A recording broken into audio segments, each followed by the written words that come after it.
Hey, hello everybody. Long time no see. Welcome back to another episode of Let's Set the Tone. And once again, I've got the Dude79 back on here as well too. Instead of being in the hot seat and throwing a bunch of questions on him, making him sweat, talking about Crisco and eating, we're gonna actually just have some conversation today too, and a little bit of extra fun as well. So, but as you probably are well aware at this point, it's been a minute since I've been able to sit down and do this. And just like Banter and Babble overall as a brand, it's been hard to find time to really do anything. We've been pretty busy overall. October was nuts. I had a wedding. I had travel to see Drastin. And then you got Halloween, and just like it felt like constantly. I mean, you had a lot of stuff going on as well too, but it's just been nonstop. So, but before I get too deep into that, I do want to at least give a quick shout out to Ant House for letting us use as a brand. As always, we appreciate using his music for any of our content. Like it's pretty awesome. I think at this point doesn't care if we ask, but I always ask. I feel like that's the first thing I always do respectively is say, hey, do you mind if I use some of your music? So thank you for that as well too. And then of course that sweet intro by Square Kid, the awesome song Tone It Down that he made for me. Just love hearing that kick in as well too. So make sure to check out both of them as well too. I have their links in the video as well, the Ant House and Square Kid. But yes, back to the life updates. So it has been nuts, and I knew I wanted to get another episode rolling out, but I'm like, it's been so busy that for me to come up with like questions or dirt digging, like I'm like, I don't really have a lot of time right now for that. So I thought, hey, it'd be a good idea to get the dude back on and then just be able to conversate about some things we want to do. So I'm excited to really do that. So as far as the big stuff that's been going on with me, I have been dealing with some medical stuff as well too. So outside of the travel already, which has been great, I've been dealing with this high blood pressure thing that came out of nowhere. Struggle is real. I mean, yeah, and I know I had high blood pressure because I'm on blood pressure medicine, but what happened is I went and saw my allergy doctor, and they were freaking out. It was like 150 something over 100 something. And they're like freaking out. Well, the lady I found out that was helping me, her son had passed away 6 months prior, and he had high blood pressure, probably chubby, all this great stuff. So she was freaking out because I had talked about a CPAP. He was on a CPAP. So all this stuff was like triggering for her. Right. So they were freaking out. So I went to saw my doctor. So it's been okay, so I'm on new medication, which sucked for the first day or two because of the dizzy and all that stuff. It's diuretics, so now I'm going to the bathroom even more, which is fantastic. But then I had to have some procedures done as well, too. Ultrasounds have happened, all this other stuff. So, I mean, I feel better. I've also cut out a lot of sodium. I've cut down a lot of sodium. Until today, like in the next 5-10 minutes here. Cheat day. It's about to be cheat day. I mean, it was cheat day last weekend because then last weekend we did some more traveling. So I've seen Drastin in the last 2 months, like 3 times. We've been down in the area, or at least in Ohio. I think the first time we didn't get a chance to see him, but Brett and I went down a couple weeks back to go to the haunted house thing that they got down there, the Land of Illusions. It's 6 haunted houses. Wow. You pay like $80 to get in there. Maybe it's not even that much, but it's a pretty good fee. But I mean, they're awesome. Like it's an experience. So we're gonna do that every year now going forward. It's gonna be a tradition thing. So that was fun. And then last week, Half-Ass Beer Review and I, Josh, we went down and we got to sit down with. We finally planned a time to sit down with Tom and Bonnie. Yep. Tom's the co-owner of Third Eye Brewing Company. Sit down and interview them and talk about the brewery as well too. Talk with Bonnie about what her role is and just everything about the brewery. He's gonna have that video out probably soon, but it's really exciting because we go down there. They know us, they love us, they appreciate us. They're 4 years strong now, and they opened in COVID, which was wild. You'll hear about that in the video. But so we got to do that. But which was also really cool is Truth Beer and Podsequences. Watched one of the Half-Ass Beer reviews while we were at Third Eye 2 weeks prior, 2 or 3 weeks prior to this, whatever the timeline was.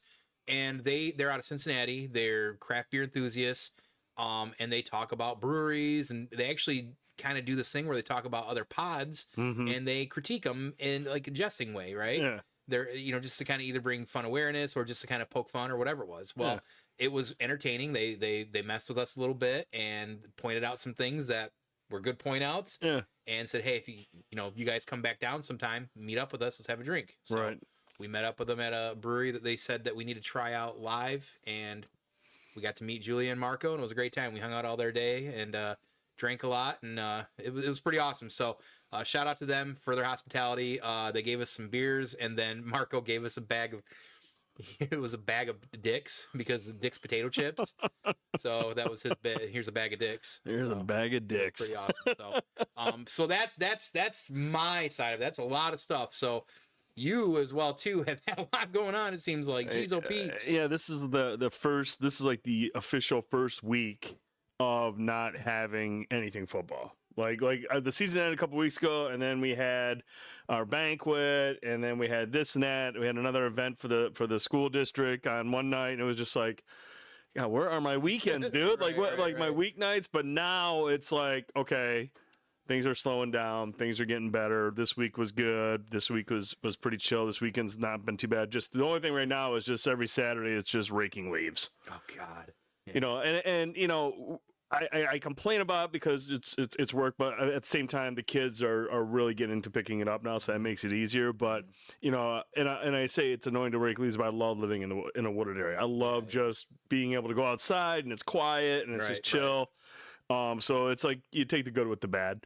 But yeah, there is no shortage of leaves in our yard. I think last week we raked up the first batch and there was 17 bags. And then today, I think we would have had, because we were just kind of like there wasn't a lot, but there was enough to where we were just putting them in barrels and walking them out into the woods and dumping them out as opposed to bagging things up. But we probably would have had another 15 bags. We only have one tree left. We have the big oak in the middle. That's taking a minute to come down. Those always hang on. They hang on like well into December. So it's just like little bits here and there. But I think, you know, today might have been one of the last days I'll mow the lawn. Right. But I've got that thing down to where it's like turf. Yeah, that's what I did. So and any leaves that do fall, they usually just blow into the woods. But yeah, man, that's just keeping busy with that stuff. Typical fall stuff. Yeah, and I mean, with the football that you were doing with the boys and everything, and just, you know, like it was hard for us to do even just banter and babble. Yeah. You know, just everything. And man, I'll tell you, I mowed. Thursday was my last mow, and I cranked it down to like 2 or whatever as well too, get down to like you said, like a turf. And I spent out there probably doing, like, neighbor probably thinks I'm crazy. I was doing like circles and circles and circles. Got the zero turn because like I mulch up all because I'm not, listen, I grew up in the country in the woods, and I ain't about that raking shit. So I try to mulch up as much as possible. So I got a little bit of raking left, but I mulched up the fuck, and it was just. And see, that's actually what we do. Like we'll rake up. Like I can't mulch like just run over the leaves and mulch. I know you do. I know you do. But like when the leaves are about this deep, it's hard to do a push mow and mulch it. So, I mean, when we clean them up, Melissa uses the blower, I use the blower, and we just kind of circle the wagon, so to speak, get it all in the middle, and then the boys pick up most of it. And we move everything where we need to move it, and there's still some left, but it's to the point where if I do mulch it. You can't even tell, you know, it's not there. But no, I won't even fuck with the bag in the fall until it's the absolute last cut. Because then I'll go out there and the grass is already pretty much done. I'm just picking up whatever little leaves are left. Yeah. I don't know what it is. You're like, you spend the whole summer doing whatever you want to your yard, making it beautiful, making it really pop and stuff. But then you get to that last weekend, usually right before Thanksgiving, you go out, you take on all the patio furniture, like we did all that today. Patio furniture's gone, the smoker and everything's in the garage. But I love that clean, new canvas, canvas look of your yard, because that's the last it's going to look like that. And then you wait till spring and already you start planning your head, what can we do differently? Yeah. I fucking love that clean look at the end of the fall. I'm on the cusp of that. I think that she's gone all weekend, so I was hoping that she wasn't going to be gone all day tomorrow, but she has to be. So like, fuck, I want to get that done. Guess you'll just sit on the couch. Yeah, so it's either this coming week or like after like work some night, you know, with no fucking light left at 5 o'clock. It's hard, man. Yeah, I know. Half-assed, he's been bummed all week because of the time change, specifically because you know, when you're driving around delivering like that, like it's you're starting dark, you're quitting dark. You know what I mean? Yeah. Yeah, I want to get everything. I did some of it already. I moved some stuff out to the back shed. I moved some stuff around. But yeah, getting the patio furniture out the back and the hose is all taken care of. That's good. That's good. You know, there's a couple weeks left and we'll be done. Yeah, and it'll be on to shoveling food, snow or and that snow too. blowers. Yeah, no thanks. Yeah, no thanks. So, but without further ado, I think the other star of today is what we have in front of us and behind us as well too. So we've been talking about, and we always, of course, we always talk food, and we always talk about sandwiches, especially, and different things. And we like to, of course, talk about our local spots that do such good food around here. So, so we are going to do some Reubens here that we've got from four of probably some of the best places around, in my opinion, when it comes to food. So, I'll let you kind of take over that wheel and kind of say, kind of what we're looking to do here. Yeah, like first and foremost, there are several establishments around the Tri-City area, Saginaw specifically, that serve Reubens, and they're all really good. I don't think I've gone to any place and thought to myself, it's kind of subpar. Like, they're all just really good Reubens. But we were just like, man, that'd be cool to sit down with just like the 3 or 4 heavyweights that we know are just the ones that are always like, man, that was really freaking good. So we were like, let's get 4 of them. Let's go around to the 4 spots. We went to JJ's Roadhouse out in Shields, which is a newer of these 4. Newer of the 4. It's the newer of the 4. We went to the Tried and True Cody's, right on Midland Road. Timbers, which is on the corner of kind of like Midland and State. And then the last one is the Junction, downtown Saginaw, or Old Town Saginaw. And all these 4 places have really good food, and especially their sandwiches. Yeah. Their Sammies are just incredibly good. And we're just like, dude, let's sit down with these 4 Reubens and just see which one really gets us. Yeah. Now, we're only going to take a couple bites. We're not going to mash 4 Reubens, even though we'll want to. We'll wait after. We'll get a couple bites. We'll wait till we're done with the show so we can sit on the couch and veg out for like 4 hours. Yeah. But we're going to take a couple bites, big drink, little drink sort of thing. Yeah, big bite, little bite. Yeah, there you go. And just kind of like savor a little bit, and then talk about, get another one, take a bite of that one, and just kind of figure out, which one really could be. Is it? And that's to say, we don't even know. We don't even know if we'll be able to pick a winner. These all might just, make us, and we can't stop it. It's just, it is what it is. And it's very possible. And like, listen, like Reubens, and I've done a top 5, I think, on a TikTok one. You did top 5 sandwiches. Is most definitely in my top 5. Oh yeah, it's probably. Matter of fact, it might even be a top 3. But man, I'm excited. I'm already looking at like the different breads and stuff and different styles. The presentation on these is really nice. Like, some of these are really just very unique. Now, 2 of them already are coming swinging hard with like Hulk sizes, and that's the Junction already is the biggest of the 2. Junction is a beefcake. Followed by the Timbers, and then I'd say, man, it's a pretty close one between Cody's and JJ's right now. Yeah, like they're not like the bread isn't as like big, but it's still stacked. It is stacked. Yeah, like you're still stacked with meat. Right, and what's interesting, so the Timbers one has like a marbled rye. Yep. And then one of my personal favorites, which Junction did, which is they do an actual pumpernickel. Yeah. Which fuck, man, pumpernickel doesn't get the love like it did. I feel like Reubens are always kind of a safe sandwich because you have the just kraut, marbled rye, corned beef, and the sauce. Yeah, and we got an interesting one here that I actually wanted to talk about, and that's one of the differences with these ones, and we'll get to that here in a moment. But I think it is high time that we took a bite. Yeah. We're going to start here with the Timbers, and we also, again, have a delicious MGD to wash it down. He's like, you got a beer? Yeah, I definitely got a beer for you. All right. Nothing but the best. This mic. All right. Watch for the slop-ins. It's going to be like a trough here in a minute. Yeah, this is gonna be hot. All right. This is your cheat day for like the next 3 weeks, bro. Yeah. For Thanksgiving.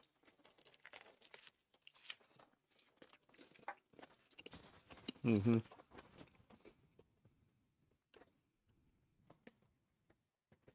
I went for the big bite first.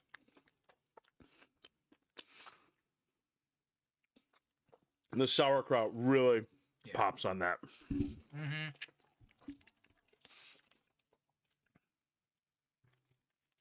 I also feel with this Timbers one,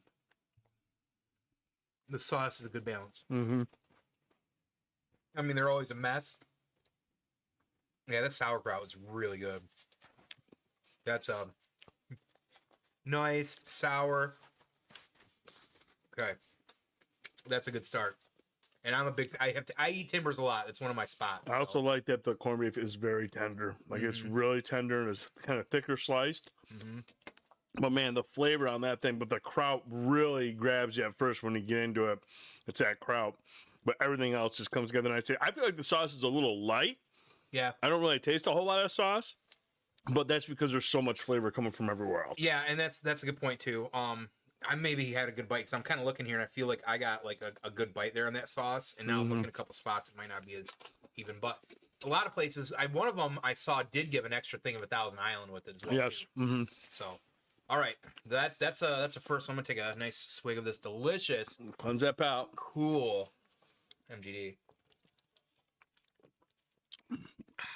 Can't get better than that. All right, I say we go around the clock. We're on the clock. Let's Okay. go around the clock. So we're gonna grab a. This is JJ's. Good old JJ's. Now JJ's, I can't tell if this looks like more like either a sourdough or like a French bread. It doesn't look like a You're right. Now that's got a good stack on it as well too. Oh, it's stacked really good. Okay, here we go.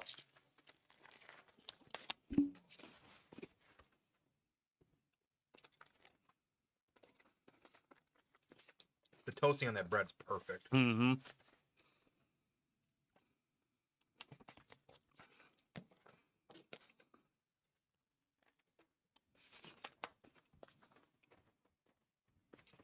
Actually, again, think that the sauerkraut has got a good taste to it. It's very similar. Yep. Kraut is front and center as you would expect on the last one. The only thing I would say right now is there's more flavor on the bread. Yeah. On the Timbers one. Yeah. Okay. Because the Timbers one has more flavor. And I would also say the meat itself is a little bit better on the Timber side. I agree with that. Yep. Totally. But like overall, like it's got good flavor. It's not plain. Nope. That's always my biggest concern with like any sandwich. Like, is it going to be plain or is there going to be some flavor on it? This thing has some flavor on it. Now, traditionally, of course, Reubens are, corned beef, the Thousand Island, or whether a house you make. I know some places make a house. That's what we should wonder. If Timbers was one of those places I know sometimes makes house flavors of that stuff. So I wonder if that's kind of a house thing too. We should probably look at that, but. It almost feels like that the meat from Timbers, like I feel like the JJ's meat feels like it's more similar to what you would expect to get at a deli, whereas the Timbers has more. It feels like it's shaped, it's carved right off of it. Exactly. But I mean, even though the JJ's doesn't have the traditional rye bread, which is a big piece for me. Yeah. It's not a deal breaker, but it's a big piece for me. It just doesn't have that pop that you get from rye bread. That very distinct flavor to it. Yeah. But they're both good showings so far. Again. Keep in mind, you can't go bad with Reuben. And I wonder, like, I know some places out there do it as well, too. Since I recently had pastrami for the first time in a while again. I wonder if, like, a pastrami Reuben is something, I feel like, because corned beef and pastrami are pretty similar. Yeah, they got some similarities there. But I wonder if, like, if anybody does, like, a pastrami Reuben. That's just kind of what I'm getting at. All right. You mentioned the sauce. I feel like the sauce is one of the areas where you could deviate the most. Yeah. Like you said, you can just go get Thousand Island dressing, whatever. But if you're doing something from scratch, you're doing something in house, I feel like that gives you a little bit more wiggle room to stand out compared to a more, somebody who's just throwing together a Reuben. Right. Where I'm just taking Thousand Island dressing and putting it on. But when somebody goes in there and can kind of tweak things, that's where you can really gain an advantage, along with the bread. I almost wonder if maybe like a dill or like, because the pickle in that sauce sometimes might be something that might come through just a little bit as well, too. Yep. Holy crap! Okay. Woo! All right, now we're going junction, man. Holy shit! Now this fucking thing, I don't know if y'all can see this. Oh, there it is. It's a stack. That is presentation masterclass. There's like some red pepper or something, or pickled something on there. There's something on there. I don't know. Jesus, and then it's a stack. It's a stack. Yeah, this is a big one. Going in, Dad.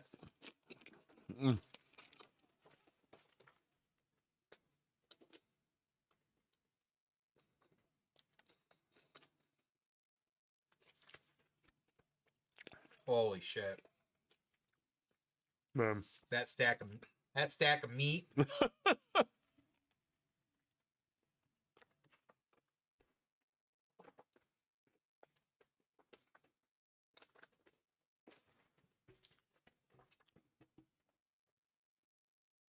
That pumpernickel, I'm telling you right now.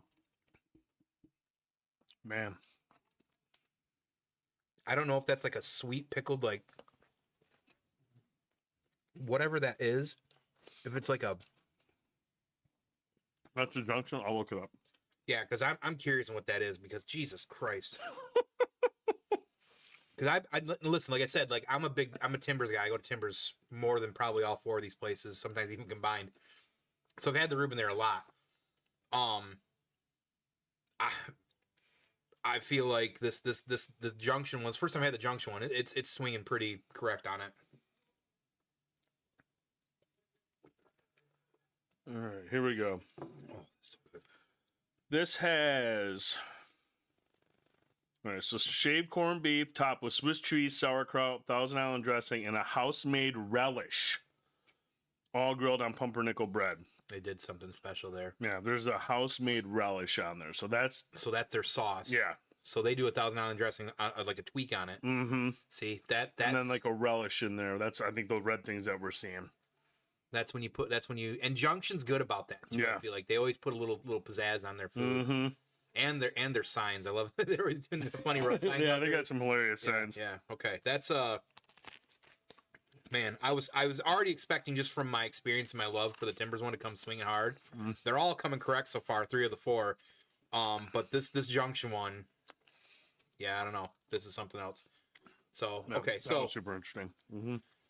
Now, one of the things I ironically want to talk about was the California Reuben, which I also do enjoy. And some places do sell. And California Reuben is traditionally turkey. Mm-hmm. And the other difference, if I remember correctly, I don't think the bread necessarily matters, but they use coleslaw mm-hmm. instead of the sauerkraut. So what we got from Cody's was a California Reuben here, which I ordered a regular Reuben. But they gave us this Reuben, right. But which is fine because I'm like, I want to try it, right? But I know their Reuben is really good, so we'll see how this stacks up with the Reuben. Yeah, because I do love me a California. There are times I will order a California Reuben, but no, I'm grabbing this one. Yeah, go get it, man. This big ass one. Oh my god, yeah. I see that turkey. Looks like shaved. Is that turkey? Shaved? That looks like shaved turkey. Oh my god.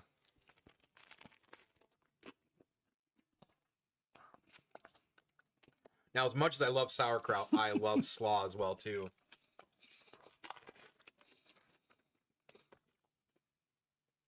Very distinct, very different than what mm-hmm. from the regular Reuben, for sure.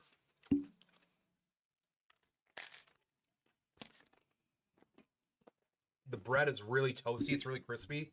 Mm-hmm.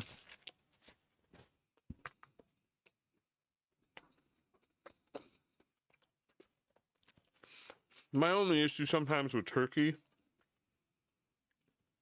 it doesn't have a lot of flavor. Everything else controls it, yep. Turkey doesn't, it's really difficult sometimes for turkey to really stand out. Yep. When you have a bunch of other more flavorful toppings or cheeses or bread, very difficult for turkey to like really kind of break out sometimes. 100% agree. I also, what I love the most about one of the things I love the most about Reuben is I love sauerkraut. Mm-hmm, mm-hmm. And I feel like as much as I love slaw, the slaw for me on one of these needs to be, because I don't even know, does this come with a Thousand Island dressing? No. It's almost like the slaw would be better if it was a drier slaw, like Permani Brothers does, mm-hmm. and then have the Thousand Island dressing or something on that. So now this is a good sandwich, yes. I definitely feel like initially that because it's up against it's it's almost unfair to kind of, I feel it's unfair to like rate it. I mean, I will rate it as it's a fine sandwich. Yes. But maybe this is more of a preference thing. Like, do you like Reubens or do you prefer California Reubens? I mean, there's a reason they make 2 different kinds. Obviously, there's a preference there. Yeah. For me, classic Reuben is always going to take the cake for me. Always. It's a good sandwich. I just don't feel like it's fair to like compare it to the other ones. Yep. So we thought we would try it.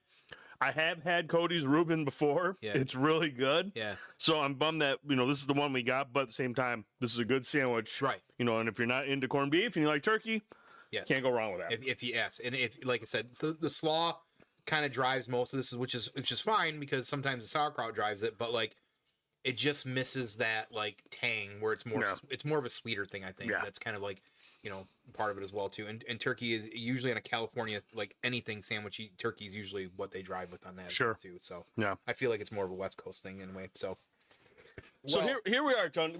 We've taken bites. Yes. We're letting our innards do their thing. Yeah, they're not going to be happy after a while, I'm sure. But I mean, right now, gun to your head. Yeah. Which one are you leaning towards? Junction's yours? And that's crazy because I've been a big Timbers fan. The Junction one is good, but for me, the Timbers one comes out just ahead, just because of the meat itself. Okay. Like I feel like the meat on the Timbers one is like perfect. That shade more. It's literally perfect. Okay. It's really perfect, and I like pumpernickel. I've always been more of a rye guy. Okay. With it, pumpernickel is really good, but I think it's the combination of the meat. Yeah. And the kraut is flavorful. If there was anything, I felt like maybe just a little more sauce on the Timbers one, but overall, like the Timbers one, I told you before we did this, like I don't want to eat any of these whole. Right. Because that's a lot. Yeah. I'm ready to smash the rest of that Timbers one during the rest of the show. Like, that one's not going home. I told Melissa she can have some, pick up one of these. This one's not going home. Yeah. I'm eating this while we're doing the rest of the show. Fair enough. That's a good idea. But great competition. I mean, these are all great sandwiches, and they brought it. And it was Cody's. I know they have a good corned beef, and I know it would have stacked up well with these. But yeah, man, for me, Timbers just. It's ridiculous. Yeah, and I don't doubt they probably do. I actually think that maybe having a California one for perspective was good for us because I was going to talk about that anyways. And JJ's, they do a good job. This is the second sandwich I've had from there. The other sandwich I had from there I really liked as well too. I don't remember what I had. It might have been a burger. I don't really remember, but so far what I've had from there has been pretty good. Like I said, I'm a Timbers guy. I'm a pretty diehard Timbers guy, and so I've had this sandwich a lot. It's I would say. I get it one out of every 4 times, like 25% of the time I'm gonna get the Reuben there. But this is the first time trying the Junction one, and pumpernickel for me is a little special, and I think it's that the pickly, like the relish in there too, gives a little extra pizzazz. I think that's gonna drive me home for it too, and not on top of which it was stacked. Now the Reuben at Junction is like $13.50. And you can see, which I think for all of these is probably in and around that average. They're anywhere between like the $13 and $16 range.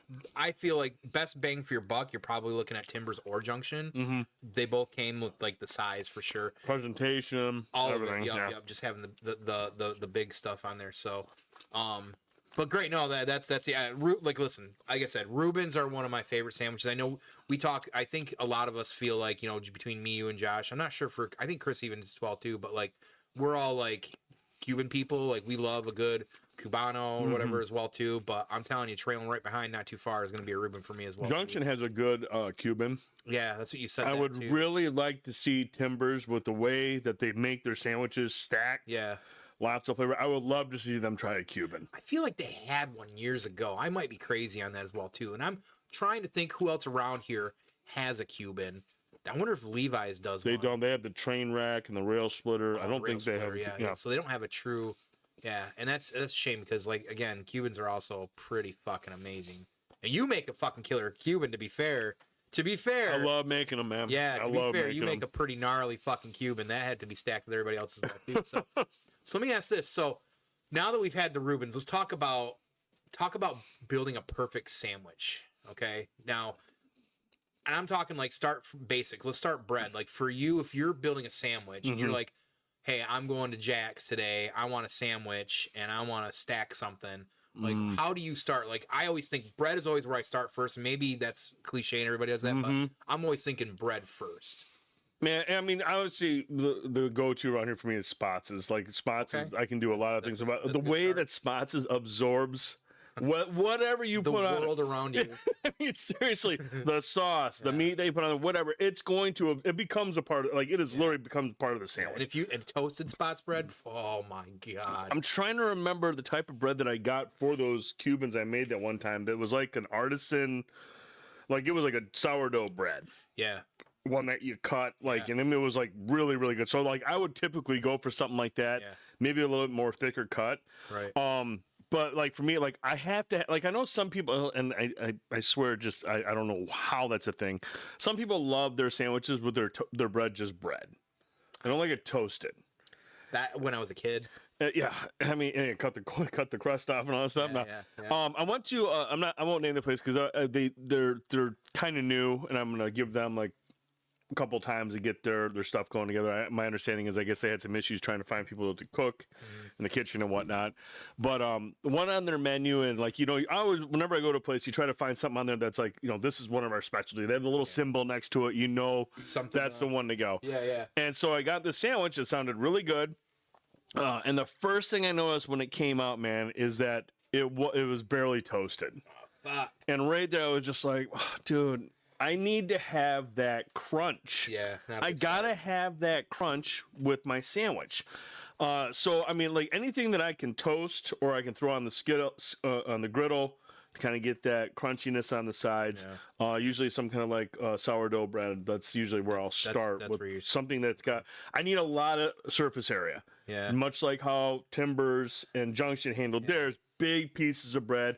I need a big canvas to build my masterpiece. That's a good start. Okay, because I'm pretty close to that too. So what I put down was I'm a big sour. If I see sourdough somewhere, I'm usually like, oh, I want a big sourdough, because not everybody I feel like goes the sourdough direction. Like you can't always find it at a place.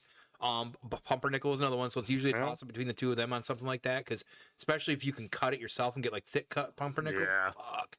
And then the last one I put on there that I sometimes will rotate into, and this is more recent, is I've been really getting into like the big crusty French breads. Yes. Like Meyer will sell, like you can get different sizes of them. Yep. You know, it depends on what you're building, I guess, for your sandwich. But sometimes those, like, especially like because they're so bready, and they got that flavor. Like I don't know what it is about like those French breads. And then when you toast them, it'll be nice and crispy on the outside, but it's so soft in the middle. It's all bready. It's like it's almost like you're eating a pillow.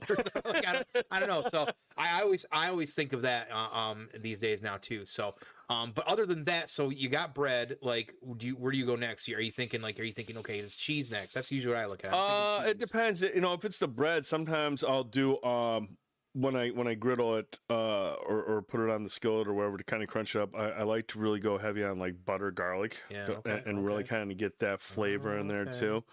Up next is cheese. Yeah, I gotta get that cheese on there, so that is like melted onto the surface of it. Both sides, you gotta go cheese both sides.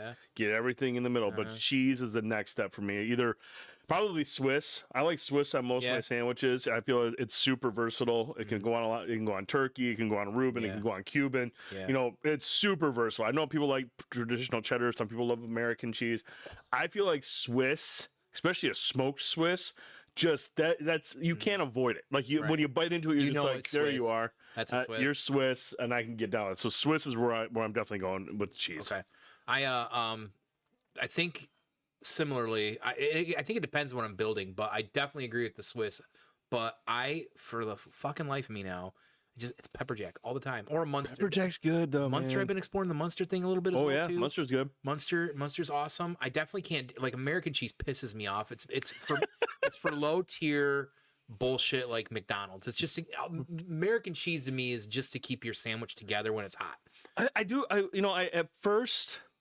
And I think, and I'll be honest, I still like them on a grilled cheese. I still like American cheese on a grilled cheese. But I get that. I go like a 3 cheese on my grilled cheese. That's how you got to do American it. Cheese, I'll add some cheddar. I'll do something like Sans other, like a Gouda cheese, mix that in there. Something to kind of get crazy. Yeah. But like when I do grilled cheese, it has to be multiple cheeses. Gotcha. I can't just do one. Yeah, and that's the way it should be.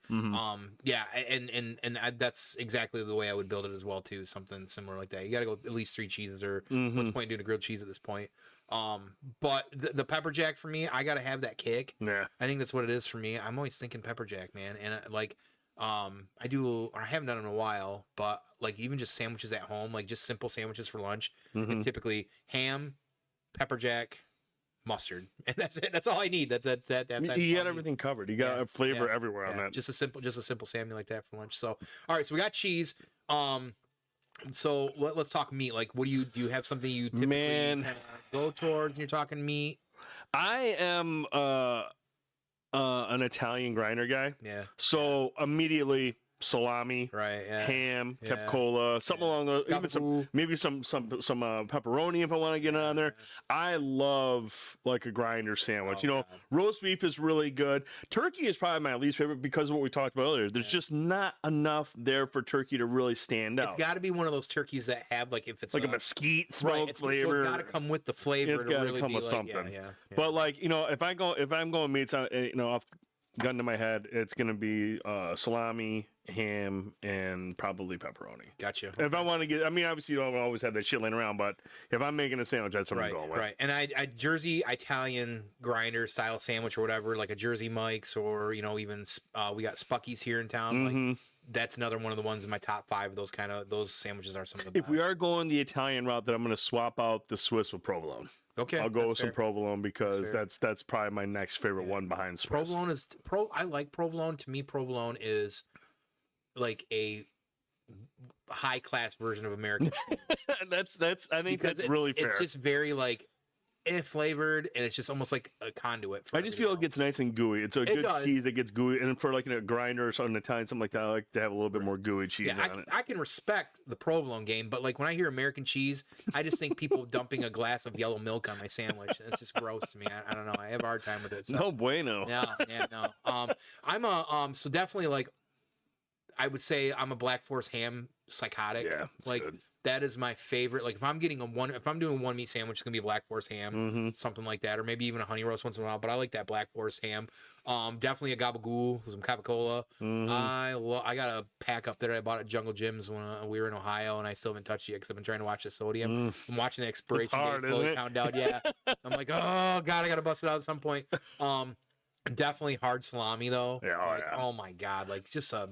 Back in the day, like when I was like in 4th grade and I had to make a sandwich, like I always told my mom, I was like, I want salami and I want it cut thin. Right. I like a thin salami where it kind of like just melts. Yeah. But I used to just go straight up, dude.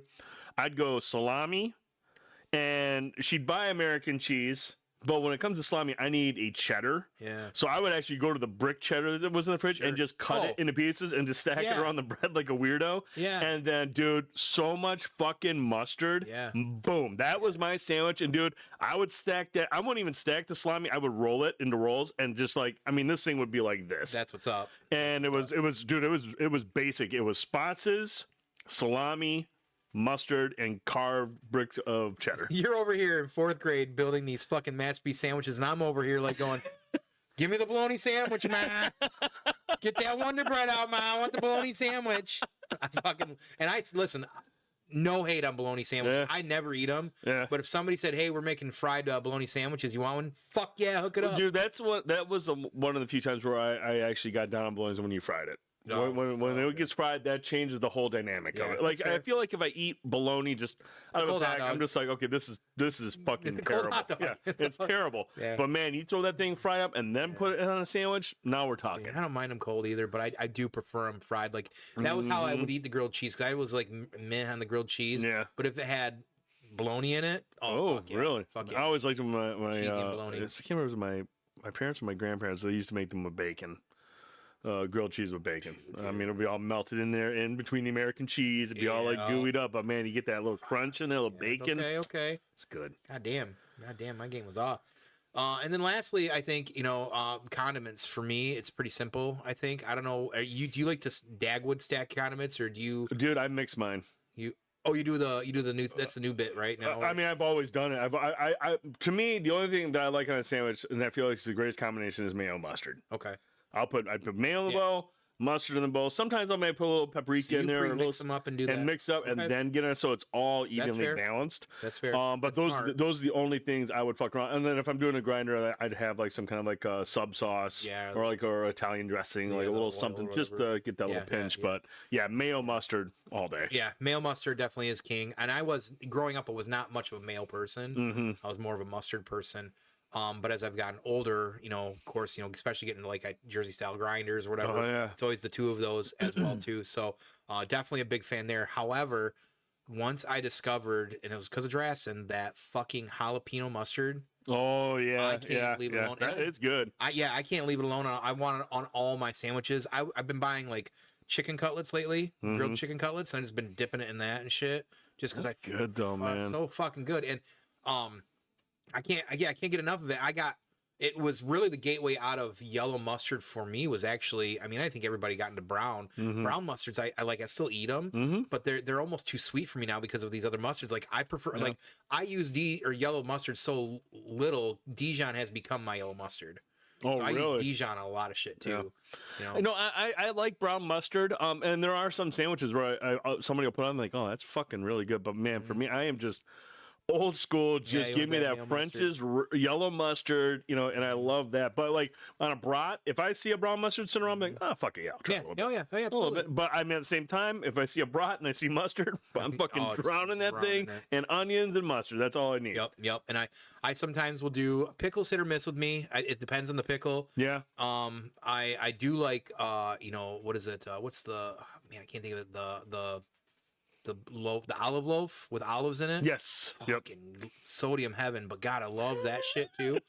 It sucks when you have to go through all this because then you got to start looking at sodium and you realize how many of your favorite items are just loaded with sodium. You're like, God sometimes, damn it. yeah, exactly. It's so much bullshit. And then you find a low sodium one and it tastes like shit. You're like, this is bullshit. Yep.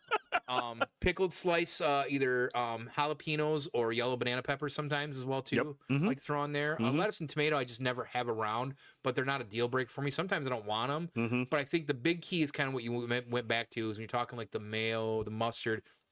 I have to now on a lot of my food anyways. The cracked black pepper. Oh yeah, my sandwich. Like that. Yeah. That's it right there. So, yeah, that's. I like how you basically asked me, you're like, build your favorite sandwich. And I'm talking about. I should have just said Italian grinder. Yeah, at the end of the day, you should just build an Italian grinder. In my mind, I'm like, okay, well, let me see. I'm gonna pick my favorite things, and what's this concoction gonna look like? And it's like, oh, I should have just said grinder. Yeah, just go to Jersey Mike's or Jersey Giants or something. So two more with this. When it comes to sandwiches like these, like, what is the side do you like the most? And a lot of these around here come with fries. Yeah. I'm not really a fry guy, never have been.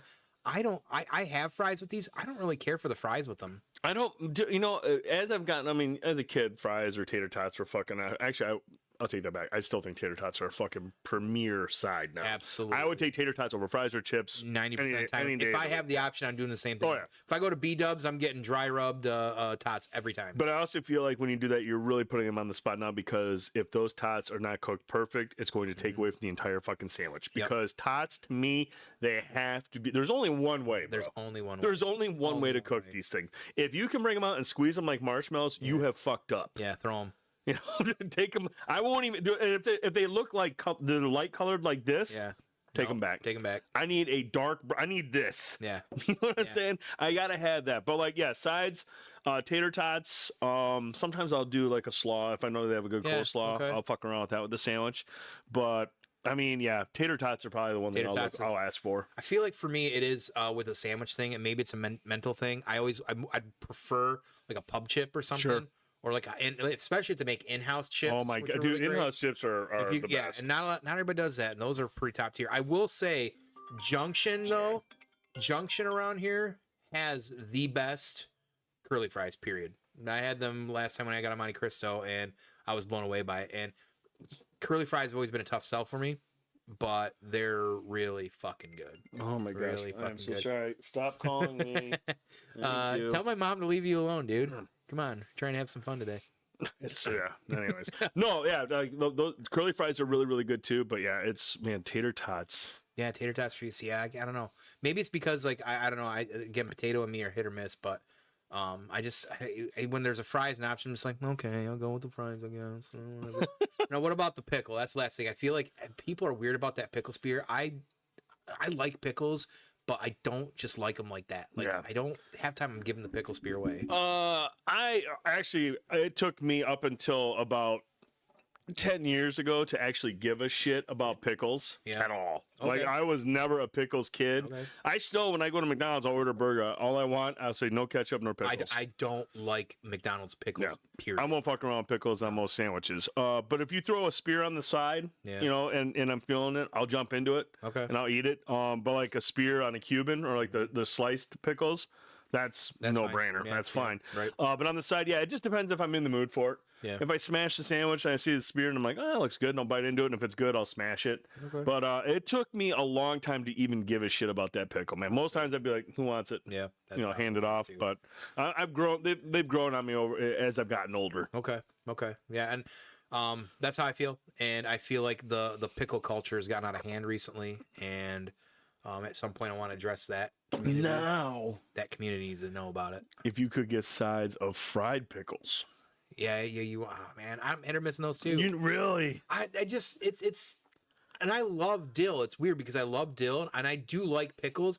I just don't love them like everybody else. Like everybody wants to sit there and eat a fucking bucket of them, and I'm just like, dude, come on. Basically, if you fatten it up and fry them, then I'm like, okay, now I can the dipping but again, sauce. it comes down again to how they're cooked. Yeah, they gotta have a solid breading. Sometimes I'll get a pickle and the breading's falling off. I'm just like, I'm trying to think where we got them recently, and I was like, that's a really good fucking. When it's got pickle. all the seasoning on it and it's crunchy and it's got a nice like Southwest sauce or something to dip it in, I can get down. Now we're talking. Well, these motherfuckers half the time just give you ranch. It's like, bro, can we stop with ranch, man? Fuck ranch. Southwest dude. ranch or Southwest ranch? If it at least it has some pizzazz, I can probably eat it. You know, but normal good old ranch, Hidden Valley Ranch not happening. It goes back to how I feel about American cheese. Like it's just like a bucket of yellow milk being poured on my sandwich.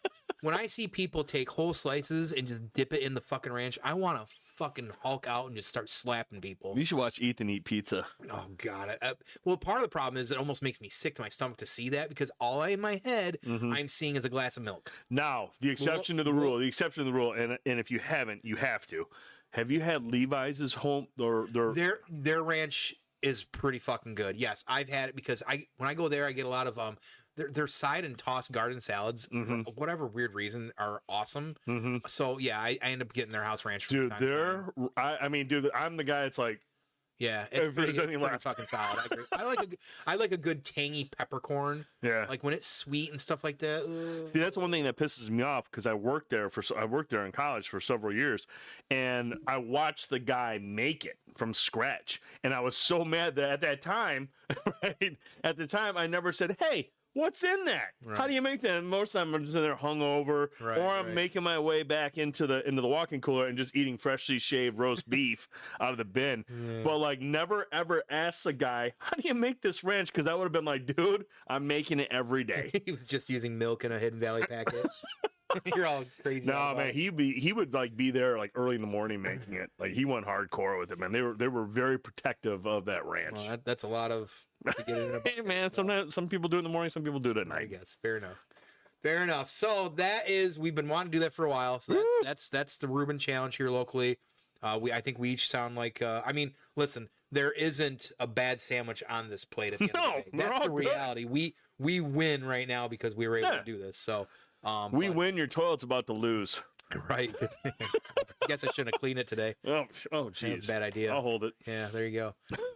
So to kind of pivot here, so we've got a phenomenon going, and I know you talk about it pretty consistently on B&B or even during game nights and stuff like that. But part of the reason I want to bring this up is because this is, I took a pause for a good 6 or 7 years, to bring back into the fold, but. If you're a Michigander right now, typically you're a fan of a handful of the sports teams around here, and 98% of the people I feel like in the state, in some shape or form, have been a Lions fan, love or hate, whatever it is. But recently, in the last 2 or 3 seasons, or even really the last 2 seasons, I feel like is, at least from my perspective, things are a lot different now. I can remember growing up as a kid. I always go back to that 91 playoff game. Yep. Wayne Fonts, Rodney Peete. Did Rodney Peete? No, that was Kramer because Pete broke it. He got killed. Yeah. He might as well have been. But and just I'll never forget even the snowflakes during that game as well too, and how we were this close, right, to doing anything. Yeah. And just fell apart. So. The Lions early on as a child around here is something you're just kind of usually ingrained with. My dad was a big fan, so we watched a lot of it. And I just remember constant disappointment. The only thing that you ever had as a Lions fan growing up as a kid around here in the 90s was Barry Sanders. Number 20. That's all you had. And he was so otherworldly that it almost made the fact that they couldn't win games. You were literally tuning in just to see what he could do. You really were. Yeah. And the explosiveness, he was like Michael Jackson on the field. Honestly, he could moonwalk over. It was ridiculous. Yeah, and like even to the video games, like I was a big Tecmo Bowl player, and Tecmo Super Bowl on Super Nintendo. When you could like start like getting people on your team, like I get Reggie White, Joe Montana, Jerry Rice, and Barry Sanders on the Lions, and I'm winning Super Bowls constantly, right? So and having like I always had the advantage stick, so like when I'm using Barry Sanders. That's how I played my footballs because you could just do a twirl. Yeah. Awesome.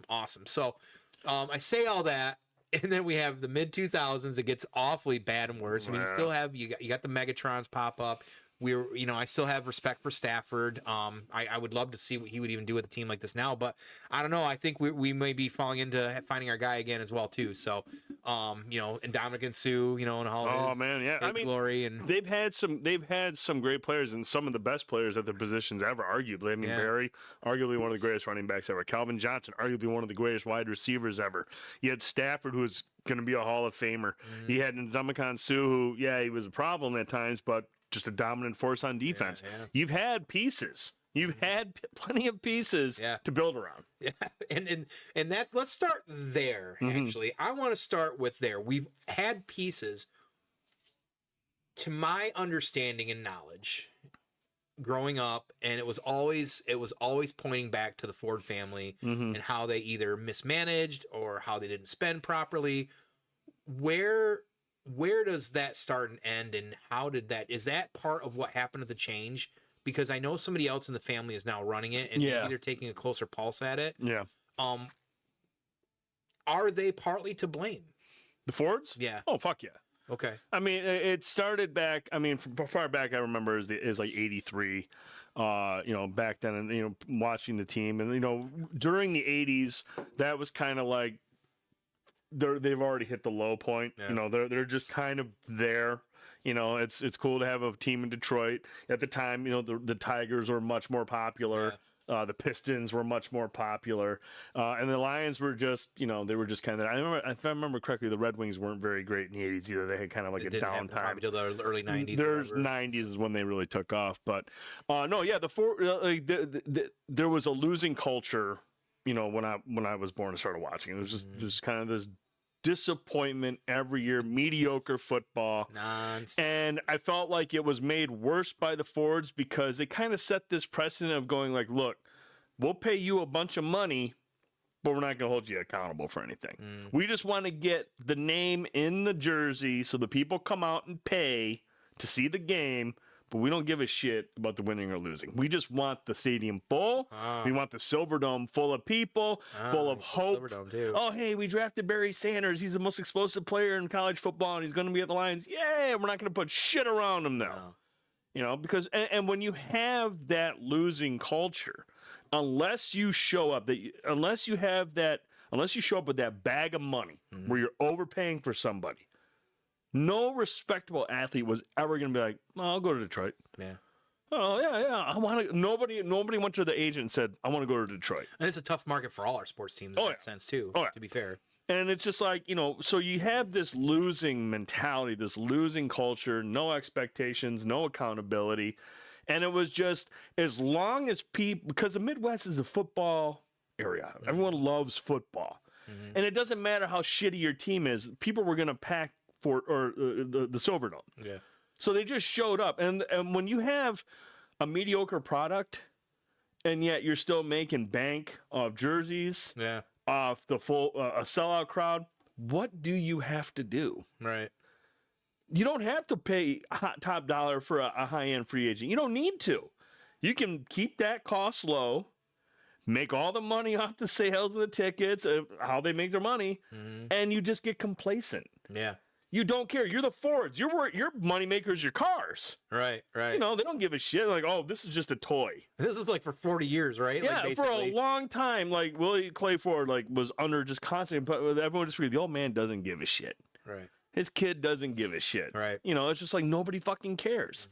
And you saw what happened, man. We get to the 2000s, 0-16. We bottom out hard.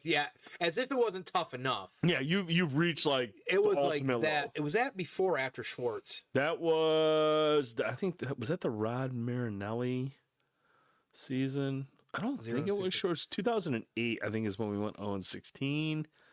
That might have been Rod Marinelli. There was somebody specific on that team that actually played on that 0-16 team. Dan Campbell. Oh. Head coach of the Detroit Lions, the man who has turned it around. He's been to the bottom. Yeah. He knows what it means for this city. He knows where this city's been when it comes to its Detroit Football Lions. Do we know where he's from? Is he a Midwest guy too? He is from, I think he's from Texas. That also he played at, was it Texas Tech or A&M?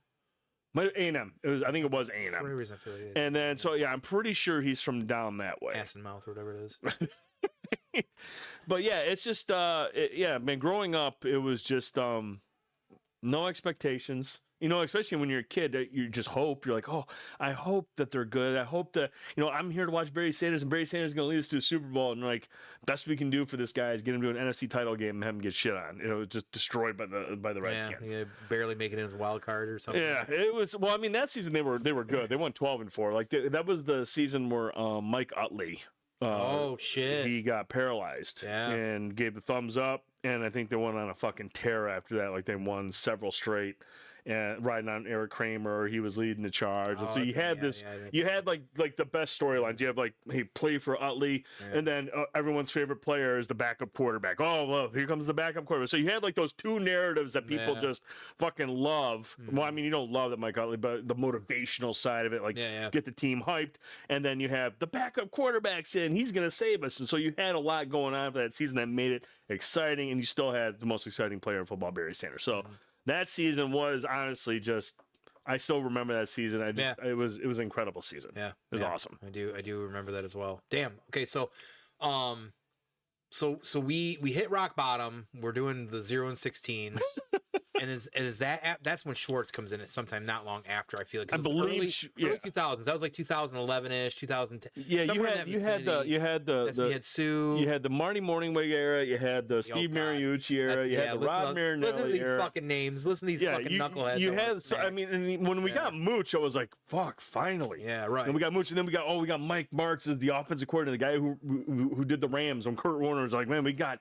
Everything, and it was again just total clusterfuck from the early 2000s till mid 2010s. So, what was the actual? And again, I want to preface that I don't remember what it was that I was just like I was done because I know Matt was still around. Matt Stafford was still around. Because we got somebody like Matt Stafford, we got Megatron. Yeah. And then Megatron just kind of like Barry Sanders, like, I'm kind of done. He was dealing with a lot of injuries more so, but I mean, at the same time, it's just like, how much more bullshit do you want to put? I mean, Barry was like from an era where like, you're loyal and you're playing, you're doing everything you can. And he got to a point where it was like, you know what, I'm done. Yeah. We're not He was tired, right? And Megatron, I think he saw the writing on the wall even quicker than Barry did. I think he just realized, man, this sucks. Yeah. And Megatron, like Calvin, he was in a position where like I felt like he was always in a bad spot with his legs. There was always a high risk. Tall and lanky, and he's jumping up in the air. So I mean, he took a lot of beatings with his back and his legs. Yeah. And so I think his was definitely more injury driven, but it didn't help that you fucking sucked. I mean, yeah, for sure. So like I said, I know it was the first time I watched Lions game was last year. And I'm pretty sure it was like 6 years. I could be crazy on that too. I'm still trying to figure out timeline, but regardless, when did Dan Campbell come in? He's been there for 3 years now. I was gonna say it's been 3 because it was Matt Patricia that everybody was excited about before that. Yeah, the Matt Patricia, and that ended up being like, I mean, the guy looked like he woke up on his couch every morning and just rolled the fuck. He was a product of Bill Belichick, and Bill Belichick is better than all of his coaches. Yeah. I mean, and then again, we found out maybe they were all just really good because of Tom Brady. Yeah, well, there it is. Anybody's going to look good when you have one of the greatest quarterbacks to ever play the game, one of the greatest players to ever play the game out there dealing and making plays with an arsenal that he had. Yeah. So, I mean, everyone just kind of benefited from Tom. Yeah. But Belichick did play a part in things. But yeah, Patricia was completely overrated and out of his element. And he was there for 2 or 3? 2? I think it was 2. Yeah, okay. So we got how did this come about? So did something else change in management too? So we got Dan Campbell in here. Well, it was Sheila Ford Hamp. I think that's her name. I think that's her full name, Sheila Hamp. Because I see pictures of her like on the field. Oh yeah, she's very much. And dude, it took me a while, man, like to really buy into that. My buddy Jeff, he would always tell me like, "Oh, she cares." And I was like, "Dude, she's a Ford." She don't care. Yeah. They don't care. Didn't one of the sons really want a hand of it? Well, I think it was Bill Ford Jr. or whatever. Yeah. He wanted a piece of it. But I was like, he's just another guy who doesn't give a shit. He's gonna be like his dad. It's just a toy that makes money for him. Yeah. But then she came in and like, at first I was like, nope, another Ford, don't care, whatever. But then you hear her talking and you hear the things that she's saying, and I'm just like, okay, does she mean it? Right. Or does she just know this is what we all want to hear because it's different than what we heard from everyone else, which was a lot of corporate jargon, bullshit. what you would expect from somebody like the Fords. Right. She had a little bit more passion in what she was saying. So you were just like, Now, mind you, this is running off 35 years of just high expectations getting crushed. So any moment that you would normally feel, oh, this could be it, you would get your heart ripped out. Right. So, and I feel like that's something that I still struggle with. This team is a really good football team. And there are times where I'll see like things kind of like slipping, and I am so quick. I will still do it today, where I'll just be like, fuck. Same old lines. Here we go. This bullshit again. Yeah. But that's only because it's ingrained in your head. Yeah. This is what happens. I've seen this. When people say I've seen this movie before, there is nothing more true than when you're a Lions fan. Right. There is nothing more true than watching a Lions game going, I've seen this before. Right. Something's going to happen. And for a lot of people, dude, that's a reason they lost so many fans. Mm-hmm. Or not even fans, just people that were like, hey, I want to watch the Detroit Lions. They're my local team. I want to watch them. But after a while, they're just like, you know what? I don't want to watch this shit. And I don't blame them, man. There's been a lot of times I'll be watching Lions. I'm like, you know what? I'm going to go outside and mow the lawn. I've seen this movie. I'm going to go get my lawn done. Yeah. And it's hard to get anybody to buy into it. And like, the only reason I've stuck around through all the garbage shit is just because of my love for the game of football. Mm-hmm. The strategic battle between offensive coordinator, defensive coordinator, watching what their plays are, watching how the other team counters it, how they plan, the adjustments that are made, like the nitty gritty details of everything. Right.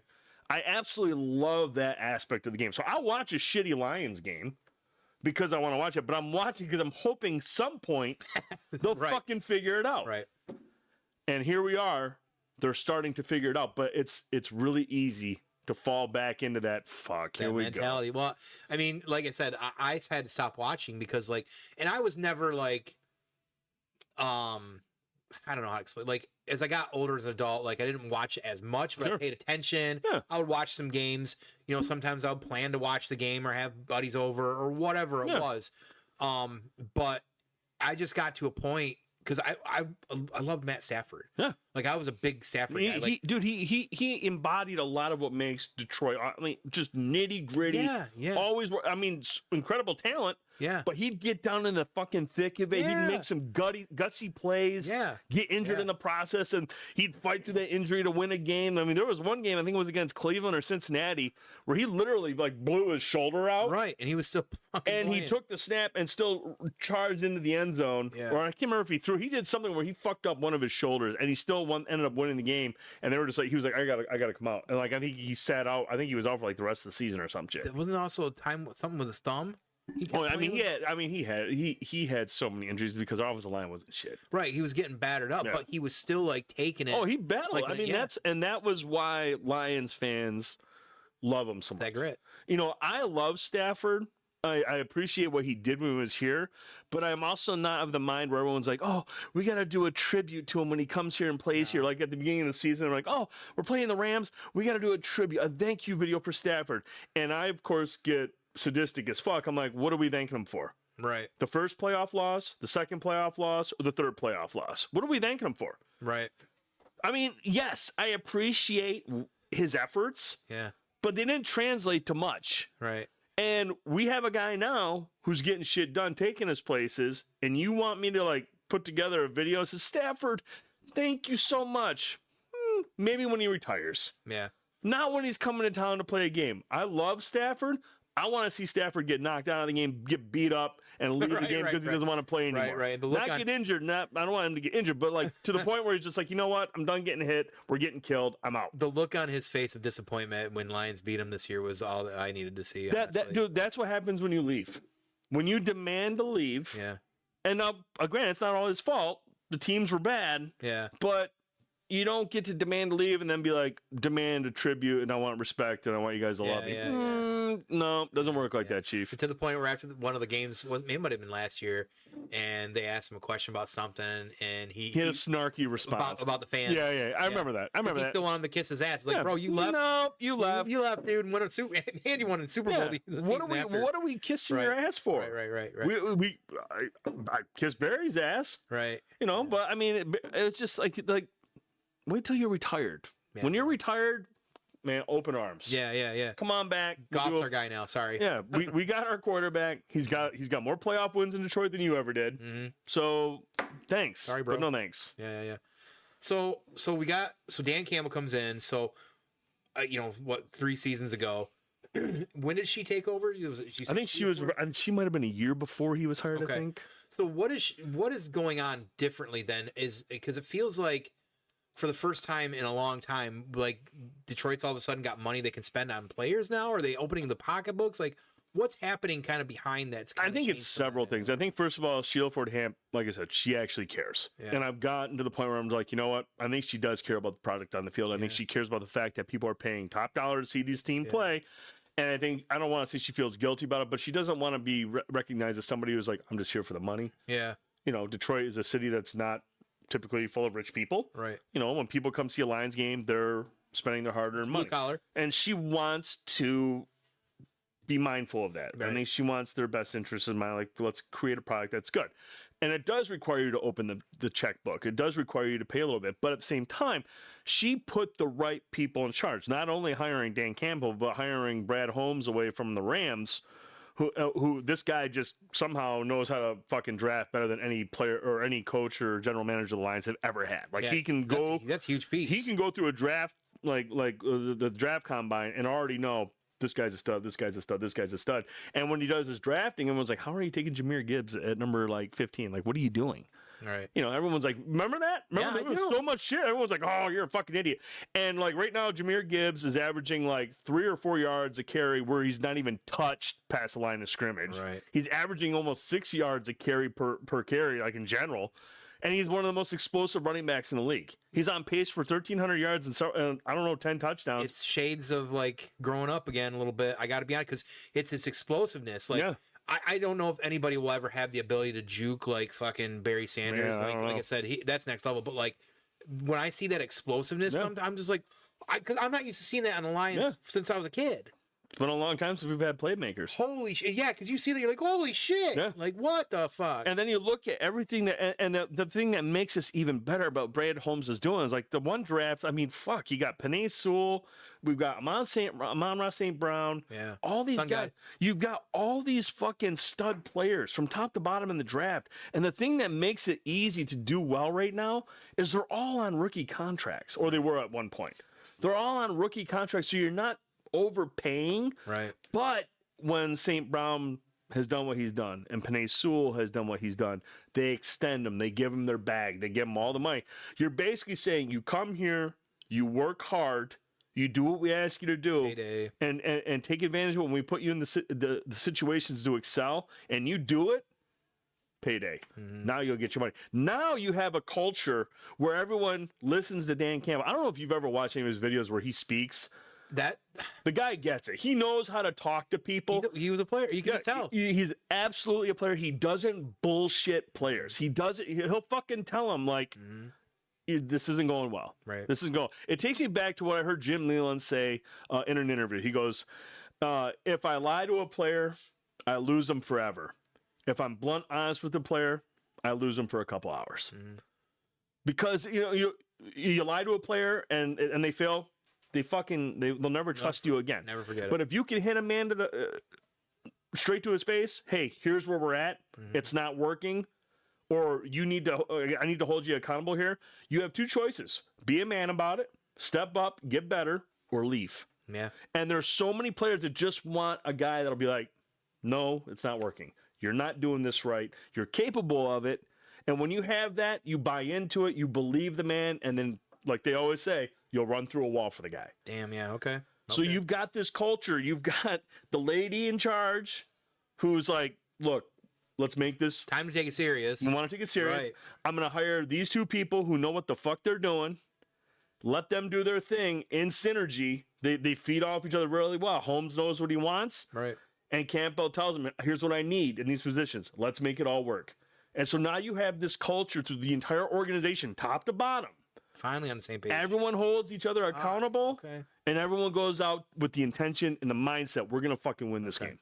And, you talk about Dan, and that's actually, believe it or not, and I've said this, but he's the reason I'm actually watching the football. Because to me, for me at least, like as somebody who watches, you know, I've always been a big basketball fan as well too. You know, and hit or miss with, you know, some NCAA football or whatever too. I like coaches are something that I want to be like. It's almost like I want like when a coach is talking to the players, like he's talking to me as a fan too. Yeah. And when I didn't see Dan Campbell the first season because I still wasn't paying attention. Mm-hmm. And then last season, about halfway through the season, it was like you and like I got all my sports friends that, you know, in one of our chats, and they're always talking. And I'm starting to see. I'm like, why is Sean paying attention to the line? You know what I mean? What's Cap doing? Listen, yeah. Cap don't watch sports. That's fucking weird. Yeah.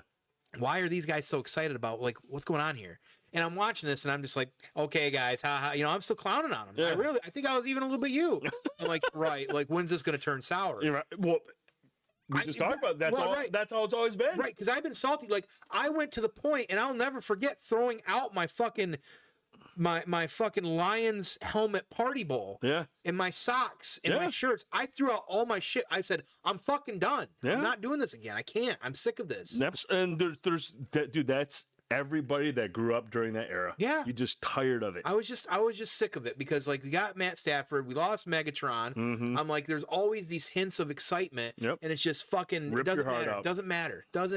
So, you know, when you want to dedicate 3 hours of your Sunday, and I'm a Sunday scaries guy, like when it gets late on a Sunday, I'm freaking out because Monday's about to turn the clock, right? Yeah. So like if I'm giving 3 hours to a football game and it's hard to watch, I just in my mind I just wasted 3 hours of my time. Mm-hmm. So that pisses me off. I get it. So that was me, and then I'm seeing everybody do this buzz stuff, and I'm like, what? They keep saying that Dan Campbell, he's the coach. Okay, what does that matter? Yeah. And then I start listening to him, and I was like, he just sounds like a regular dude. He literally sounds like somebody that just gonna walk down the basement stairs right now and sit down and go, hey, can I have a bite? Yeah. Absolutely, Dan Campbell, you can have a bite. You can have a Reuben. Right, yeah, you know what I mean? So that was what it was for me, was that part. Because if you have a coach who is a believer and almost like this messiah or just power, like just speaking from the heart, you know, a guy who clearly takes things puts it on his own shoulders. Like he'll blame himself for stuff. You don't see that from people that make that kind of money as coaches as well too. That's how you teach your team to hold themselves accountable. When the coach goes up there and he says, I mean, I can't remember what it was a couple weeks ago. Yeah. He says something as he goes, he's like, I fucked up. He didn't say that, but he was like, I messed up. I think it was one the game that we lost. Yeah. And he was like, I messed up. He was, that was my fault. That's on me and that's my fault. And like I like that he does that. And when the guy talks about his team, he gets emotional. And it's not fake emotional. Like this guy, like he gets choked up every time he talks about it, because he understands that these guys are all in on him. They are 100%. And when you have a group of people that fucking believe in you, how does that not make you emotional? Yeah, or just on board. Yeah, they're all in, and it's because of what he's doing. It's because of what him and Brad Holmes are doing. They're surrounding themselves with people, coaches who want to help these guys get better, and they get players who want to fucking win, that want to play. They understand the work that has to get put in. You know, everyone's like, oh, the Lions should have traded for so-and-so or traded for so-and-so. I want to see some trades, but there's some players out there that just don't fit the culture here. There are some players who just are there to make bags. There are players that just take plays off that are just whatever. They want the guys who are going to go 120% all the time. Yep. Doesn't matter how great they are, as long as they're getting the effort. Yeah. No, that's and it's different for us to see this. And I know, like, so I think I caught, it was at the end of the season last year, near the end of the season, and I had caught a couple games. I'm like, this, and I was watching, and I'm like, it was weird. It was really weird, guys? Right? Yeah. And then we get to the big playoff game, you know, because I think I was watching through some of them, and they're playing San Fran for potential to go to the fucking Super Bowl, and like, you know, listen, like even that, I was like, and I think on any given Sunday, I think they could have won that. Oh yeah, but at the same time, you look at the team now compared to even last year, it's almost like not even the same fucking team. Yeah. And like when you're talking about a 35, 40 some year culture for some of us growing up around this, seeing fathers cry, seeing family members, you know, not want to sit at the Thanksgiving table, like all over how heartbreak it's been to be a Lions fan. And in a state that's all like middle class, blue collar, Yep. it's always about grit, working hard, a market where big players don't want to come here because there's no money to be made. There's nothing here. And to see it what it is now, like, how do you not all of a sudden say, man, where's my Lion socks? Like, what did I do with my Lion socks, right? Yeah. You know, and that's kind of where I'm at now. And I say all that now that we've kind of get through a lot of that. And I know we've talked about this lately as well before too, but, you know, for me, like I've talked about, you know, there's always the fair weather fandom or the bandwagon fandom. And my take on it is always pretty hardline about this. And this is the way I look at it. And this was wise words given to another sports an insane sports super fan is, and that's Forge, of course, it's for you, Forge. When you're a professional team and you're making millions and millions of dollars and you're not producing, there is no reason you should have fans until you do what you should be doing. If you're not competitive is the important piece of that. The Lions just never really were. And like, you can say, yes, okay, awesome. You've watched them the entire time. You've gone through it, but I've also seen how people react on Sundays because it's been so bad. Yeah. And I want to talk about some of that fandom in a moment as well too. But like, again, it came down to like, where's my time? Like, I'm trying to enjoy and have a good time. Yeah. Like, I hung on through the Pistons, through a lot of the 2010s when a lot of friends didn't. I was one of the few, and it took to about, like I've talked about it before, it took to about COVID, and I finally said, this is too much. Like, I thought Tom Gore was going to come in and do different stuff, and he just didn't. And I kind of got sick of it. And I'm like, okay, we had Blake Griffin for a minute. That was cool, I guess. I feel like that's one of those things how we mentioned how, you know, the Lions would pay top dollar for somebody. Yeah. You know, it might have been past their prime. Yeah. Might not be the same player they used to be, but hey, it's a name that'll fill the seats. Doesn't really matter if they win or lose. You know, so it's one of those situations where I think you're just trying to get somebody, a named player. Yeah. That people will go out and buy their jerseys. Gore wants playthings. Yeah. He's basically the Ford family at this point. And it sucks because we've seen them in 20 years ago be the team.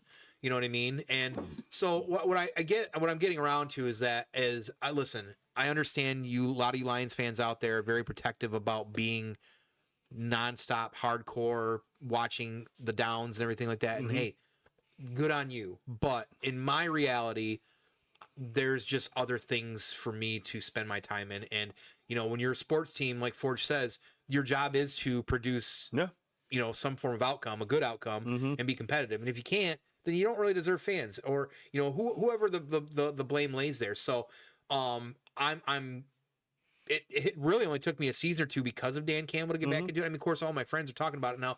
I'm not going to listen to like certain people about it, you know, but like if you somebody like you who watches constantly, you really dissect your football, you know, and my other sports friends and Forge and some of those guys, that's what they do. They're the same way. You know what I mean? And then you see a guy like Cappadocian all of a sudden watching, I'm like, something's different. And for him, I know it was Dan Campbell as well too, if I remember correctly. So, you know, it's really special to see that because, and even though somebody who's kind of getting back into the fold, it's special for me to look and say, you know, hey, these people, they stuck through it, and now they're finally getting something that they deserve, which is a win or whatever it is. So it's good for everybody. And honestly, to the point right now where the NFL is sweet on the Lions and we have TikTok haters out there. Have you seen some of those fucking videos? Yeah, the ones who want the Lions to lose and they get pissed off when the Lions keep winning. And they're like, the one guy was like, they're not even world. Like, what are they? Where they come from? Like, this isn't right. What's the football guy? Every time Jahmyr Gibbs touches the ball, one guy's like, get him drug test. I want him tested for drugs. Right. It's funny. It's funny shit. So, and I get it. But so for you, what kept you kind of watching it all through all those years? You know, it's like I'm always going to be a Lions fan. You know, I grew up that my dad had me watching it, so it's ingrained in me since a child. So once you kind of get something in you like that, you're like, okay, this is something I got to watch. Well, I lost my biological father, so we couldn't share that. Sorry, but go ahead. Hey man, that's his fault, not mine. No, I'm just hold him accountable. No, I'm just joking. No, the thing is. That was uncalled for. No, but like, you know, watching it as I was younger, that's just how my Sundays were. But then, you know, my love for football started to grow. I was like, okay, I love this game. I love, you know, the effort that it takes to, and what it takes to be good at it. And then as you get a little bit older, like now I'm into the strategery side of things, the strategic, what's going on with the offense, what the defense is doing. And I was telling you about this before. It's like kind of like how you are with JRPGs. Yeah. You know what I'm saying? Like for football, for you would just want to see a competitive team that's out there to win and working hard. Yeah, because to be honest, like I enjoy watching football. Yeah. It's not my favorite sport to watch. I kind of sometimes it gets a little bit boring. That's why I love college a little bit more usually. But I am also not like super like overly knowledgeable about it. It's just I like to enjoy to watch it. So so that makes sense. So I mean, there's you, and that's the thing. I'm never going to sit there and gatekeep somebody who's like, oh, I'm just here to see good, fun football and an exciting experience because football is a fun experience. It can be very fun. It's a very fun, exciting experience.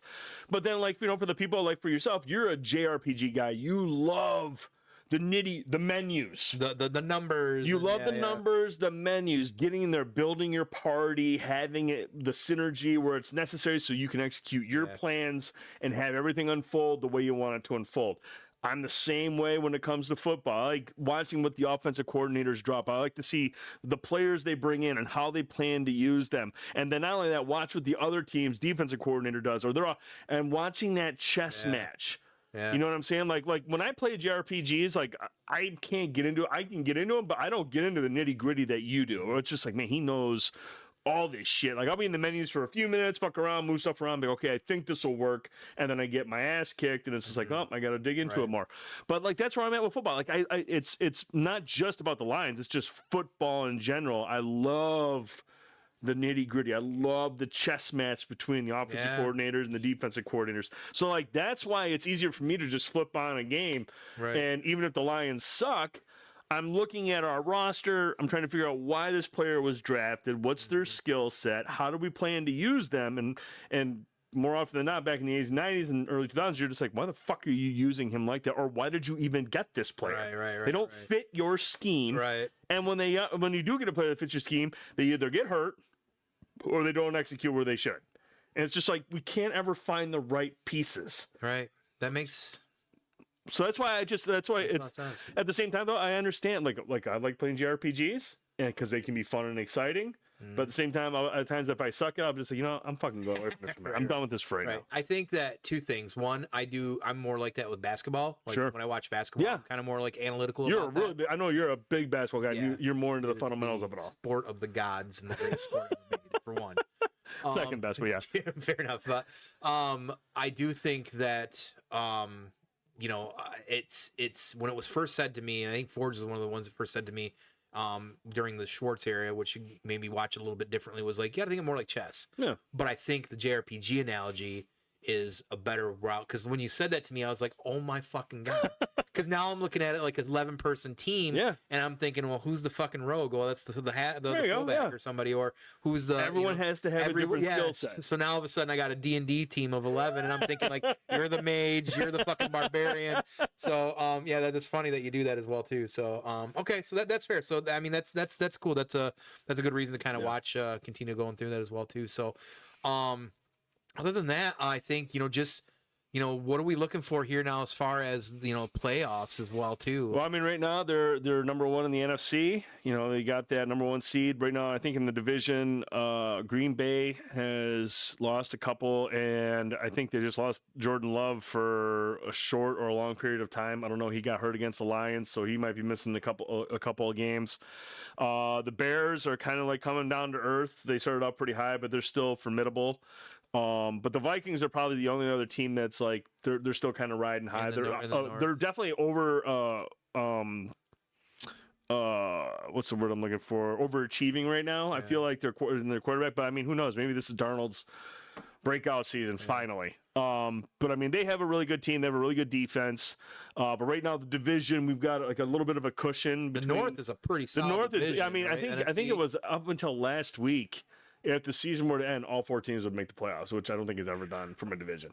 But I mean, no, everything's there. Obviously, the loss of Hutch hurts. They picked up Zadarius Smith. That's pretty good pickup, though. Huge pickup, actually. Now, look, and again, Lions fans, we have to remember, he's not Aiden Hutchinson.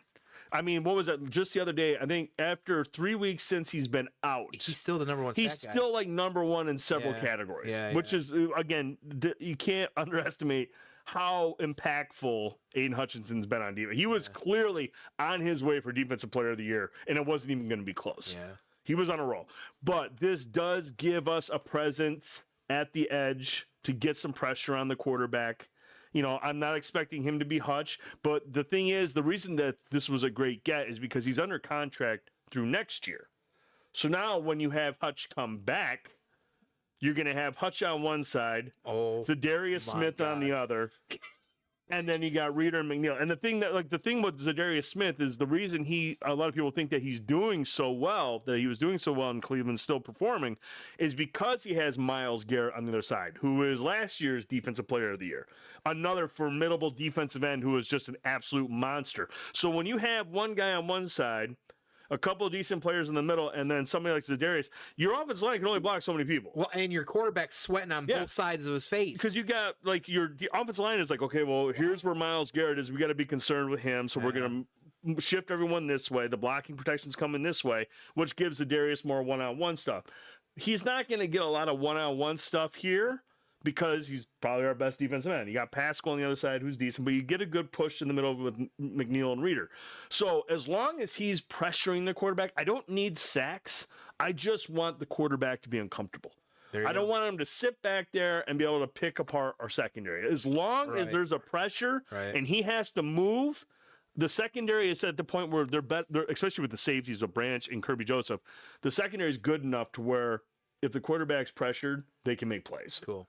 So I think the playoffs are definitely doable. And I mean, I don't believe it'll happen. I don't think they would risk it. But from Adam Schefter and everyone else that's talking about Hutch's thing, if the Lions make the Super Bowl, there is belief within the organization that Hutch will be ready. Could be ready.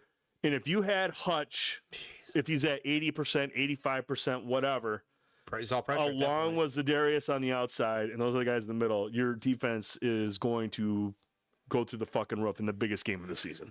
Well, and the organization's history. Let's knock on wood about that Super Bowl, because I would never have expected in my lifetime to see that actually happen. But I mean, they were this close last year. For one half away, dude. 1 half away. You know, so in the first half, it was over. I was like, we're going to the fucking Super Bowl. Yeah, that's how I thought too. You want to know the last thing I want to mention, Tone, that pisses me off the most? That doesn't piss me off. I'm happy for them. Is my kids have no idea. They don't know. They have no fucking clue. They don't know what it's like to walk up a hill 10 foot. They don't know what it's like to be a Lions fan. Right. They have to, They know what it's like to be a Patriots fan. Right. For this Lions team. Right. They have no idea what we've been through. Yep. They get born into the world. They have a couple of down seasons, and now they see this, and it's like, oh, so you just start off bad, and you're just really good. Well, yes, but not 40 years of bad and good. You have no idea what we've been through. Good. They do. No clue. Have it so good. And I'm fine with that, because it's fun to see them be excited about it. Yeah, because you can be involved. It's nice that your father's still around. Yeah. Cool. Hey, man, if I keep eating like this, I'll be hanging out with your dad, so who knows? Right. Fucking cadaver. All right, so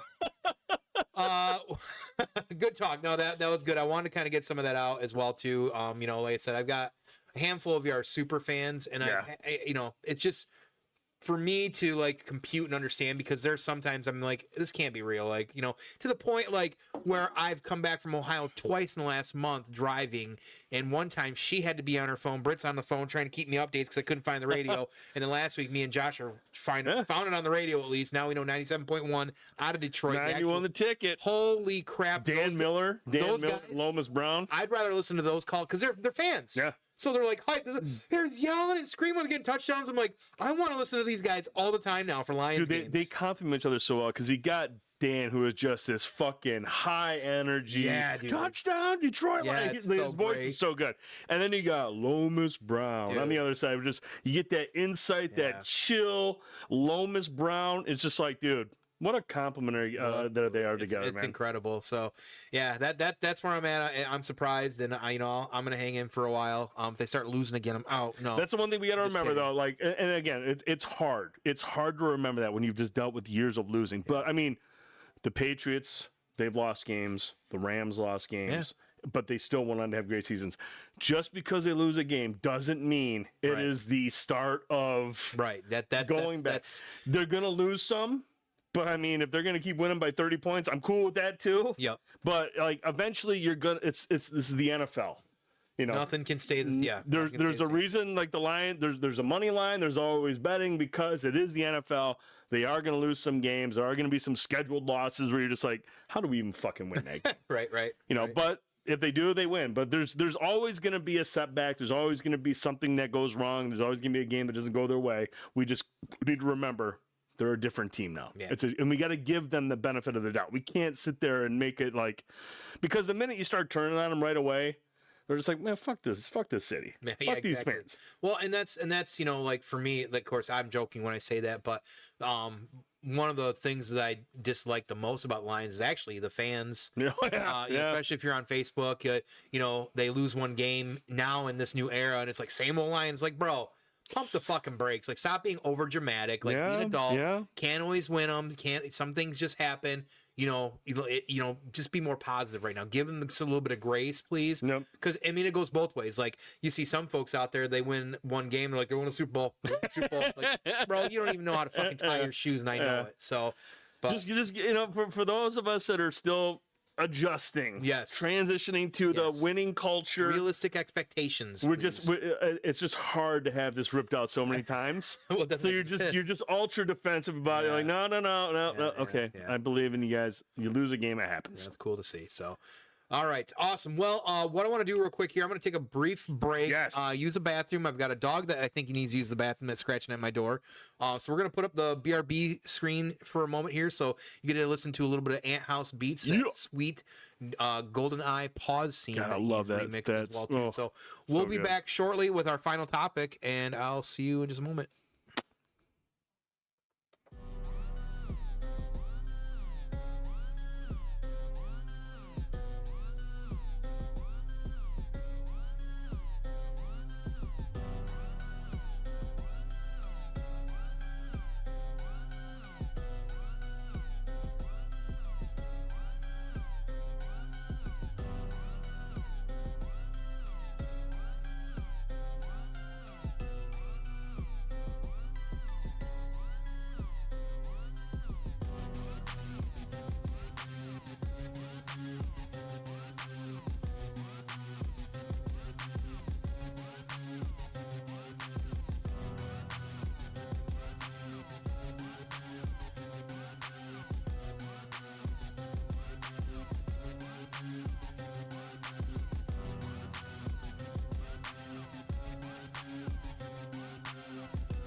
Yeah, man. Sorry about your plunger. Can't wait to fix that. Oh. Oh, ho, ho. So, the dog had to go to the bathroom. We all had to go to the bathroom. We're all old. It is what it is. Plus, we just ate 4 Reubens. So. Yeah. God. Basically, I guess with our 4 bites, we basically at least probably had a whole one. At least. Yeah, or 2 bites apiece, right? Dude, I'm seriously not going to lie. When you're upstairs, I was going to smash your timbers one. I would have punched you in the pee-pee. All right, so final topic I want to talk about a little bit, and of course, the Banter and Babble, we talk a lot about entertainment news, movies a lot. We go to the movies very often, but I do want to dive a little bit into movies in particular because we always kind of talk a little bit around it, but we usually we're talking about segmented stuff or specific content. But one of the things I feel like we do come up a lot, and I feel like I want to kind of get your thoughts on where this kind of maybe is really kind of amped up. But right now, I feel like, in my opinion, I'm just seeing nothing but the old reboots. So like a sequel to old IPs, even after 30, 40 years, remakes completely, like the recent shit show The Crow, right? Or a reimagining, which very honestly could be a reimagining. I feel like it's almost like it's sometimes kind of hard to like differentiate those because a couple of those are kind of similar to me. Because reboot again is like taking an old franchise, starting over fresh, just it's in the same universe, same characters, just the stories, restarted or picked up from where it ended up. Remake, I'm assuming, is basically just taking something and doing it completely brand new and updating it all. Sure, modernizing it. And it's where I'm wondering if maybe The Crow is more like a re-imaging, where it's like taking something from the source material that was taken from and doing something different with it. So I almost kind of wonder what reimagining a movie definition is on that as well too. It's funny you're looking this up. Like the reimagining, reboot, and what is it? Remake. I file these all under recycled. Yeah. That's all. I mean, you can spin it however you want. You can make it, it's a reboot, and we're just restarting it in the same universe, or we're remaking it, or it's a reimagining.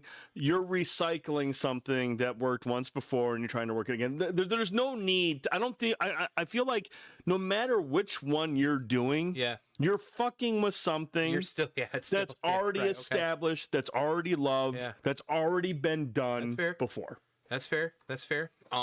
Well, like, because I'm wondering what, like, put reimagining versus, I see what you're saying, examples. Yeah, so, like, what's some reimagining? So, by the way, I just watched this again the other day. Dawn of the Dead. Fucking amazing movie. 2004 Dawn of the Dead is still... Ving Rhames, that one's awesome. It still holds up. Oh, dude, that movie's awesome. Yeah. That movie's awesome. We watched it, what was it? We watched it Wednesday night, maybe? I don't remember what night it was, but yeah, it's fucking incredible. I still love it. See, how is Mad Max Fury Road a reimagining, though? Isn't that's just a prequel? Yeah, I don't know. Planet of the Apes is kind of a Rise of the Planet. I mean, they call it a reboot here, though, too. So it's like, it's so confusing. Even AI can't figure it out. It's so goddamn confusing. That's the thing. But just make it recycled. Right, yeah, there you go. So the point I'm trying to make, though, is that it just feels like Hollywood has constantly, at this point, like, it's always been around, like, doing this or that. I know we always go back to Cobra Kai as a TV series, taken from the movies, because they, to me, set a benchmark. And if you're going to reboot something, keep it all the same, just the story starts taking place again years later. They just did it right. I mean, you can talk about all the CW drama, blah, blah, blah, blah, but they do it right. And it's hard to find things, I feel like, that at the end of the day, when you're done with it, being like, hey, man, that was awesome to bring that back. That felt good. Because I feel like too often these days, a lot of it's real either subpar or it's all just for like member berries. And Hollywood just seems like nonsense. I mean, even the last Beverly Hills Cop that we saw, like it was all right. Yeah, I mean, it was the best sequel. Yeah, in my opinion, it was the best sequel. I mean, it was all right. A lot of member berries and like the story just felt kind of like predictable, kind of felt towards the end, yeah. you know what I mean? So it's like people just like, oh, here's Axel Foley again. Cool. Here we go. But what I guess the question I really have for this is this really them just playing it safe?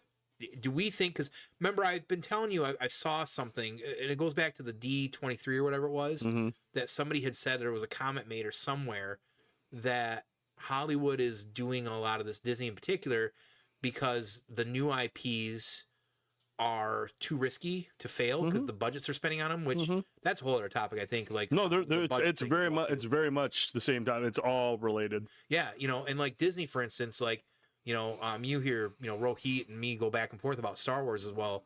You know, a lot of their product, like whether you like it, you don't like it, it doesn't have the same feel and appeal, I feel like, that it did. Maybe for newer generations, but like they're spending big budgets on these things, and like if people loved the Acolyte so much, then why did it get canceled after one season? Because they don't typically, and because they were dying on the hill to some of us that were not fans of the story. Well, I'm not a fan of the story. They were dying on that hill saying, oh no, this is fine. Like, you know, you guys are, you know, right.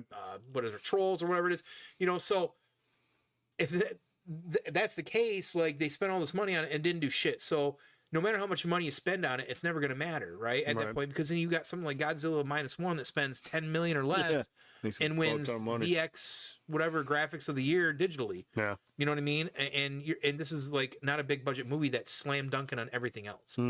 So is that what it is? You think it's the safe part about money because people remember a name and say, that'll sell more tickets than this new thing? Yeah. No, I think part of it, I think a lot of it does come down to the budgets. I mean, and it's not just movies, man. You look at it's the same in the gaming industry. Like, we have gotten to a point now where these budgets, I mean, Christ, what did they just say about the new Mission Impossible 8 movie? It's like $400 million. Yeah, it's going way over budget. And that was already a lot. Dude, right? It's like an enormous amount of money, to the point where I guess, I think if the article was correct, it said Paramount was floating the idea of saying it's the last Mission, saying this is it. This is the last Mission Impossible movie, just to make sure people come see it. I mean, that probably should. I mean, but for that to be your strategy for the movie to make up for its budget, you're out of control. And when it comes to that thing, when you're spending that kind of money now, and if your movie bombs, studios close. You can't make a bad movie anymore and say, fuck it. Right. You know, just to draw a connection, that Concord game, that studio's dead. Yeah. The game came out, had an exorbitant budget. It was ridiculous. Huge budget. Game lasts for 5 days. They pull it off the store, say, oh, we're going to try to see what options we have. A month later, they kill the game and they kill the studio. Like 100 people, 150 people. And that's because that was a new IP. Okay? If you're going to have a big budget, you almost have to use something that people are familiar with. Right. It's the safest bet, which sucks because that means no more original ideas. Yeah, which is something that I think you also take, seriously. Like, I love original ideas. Yeah. I love them because they're risky.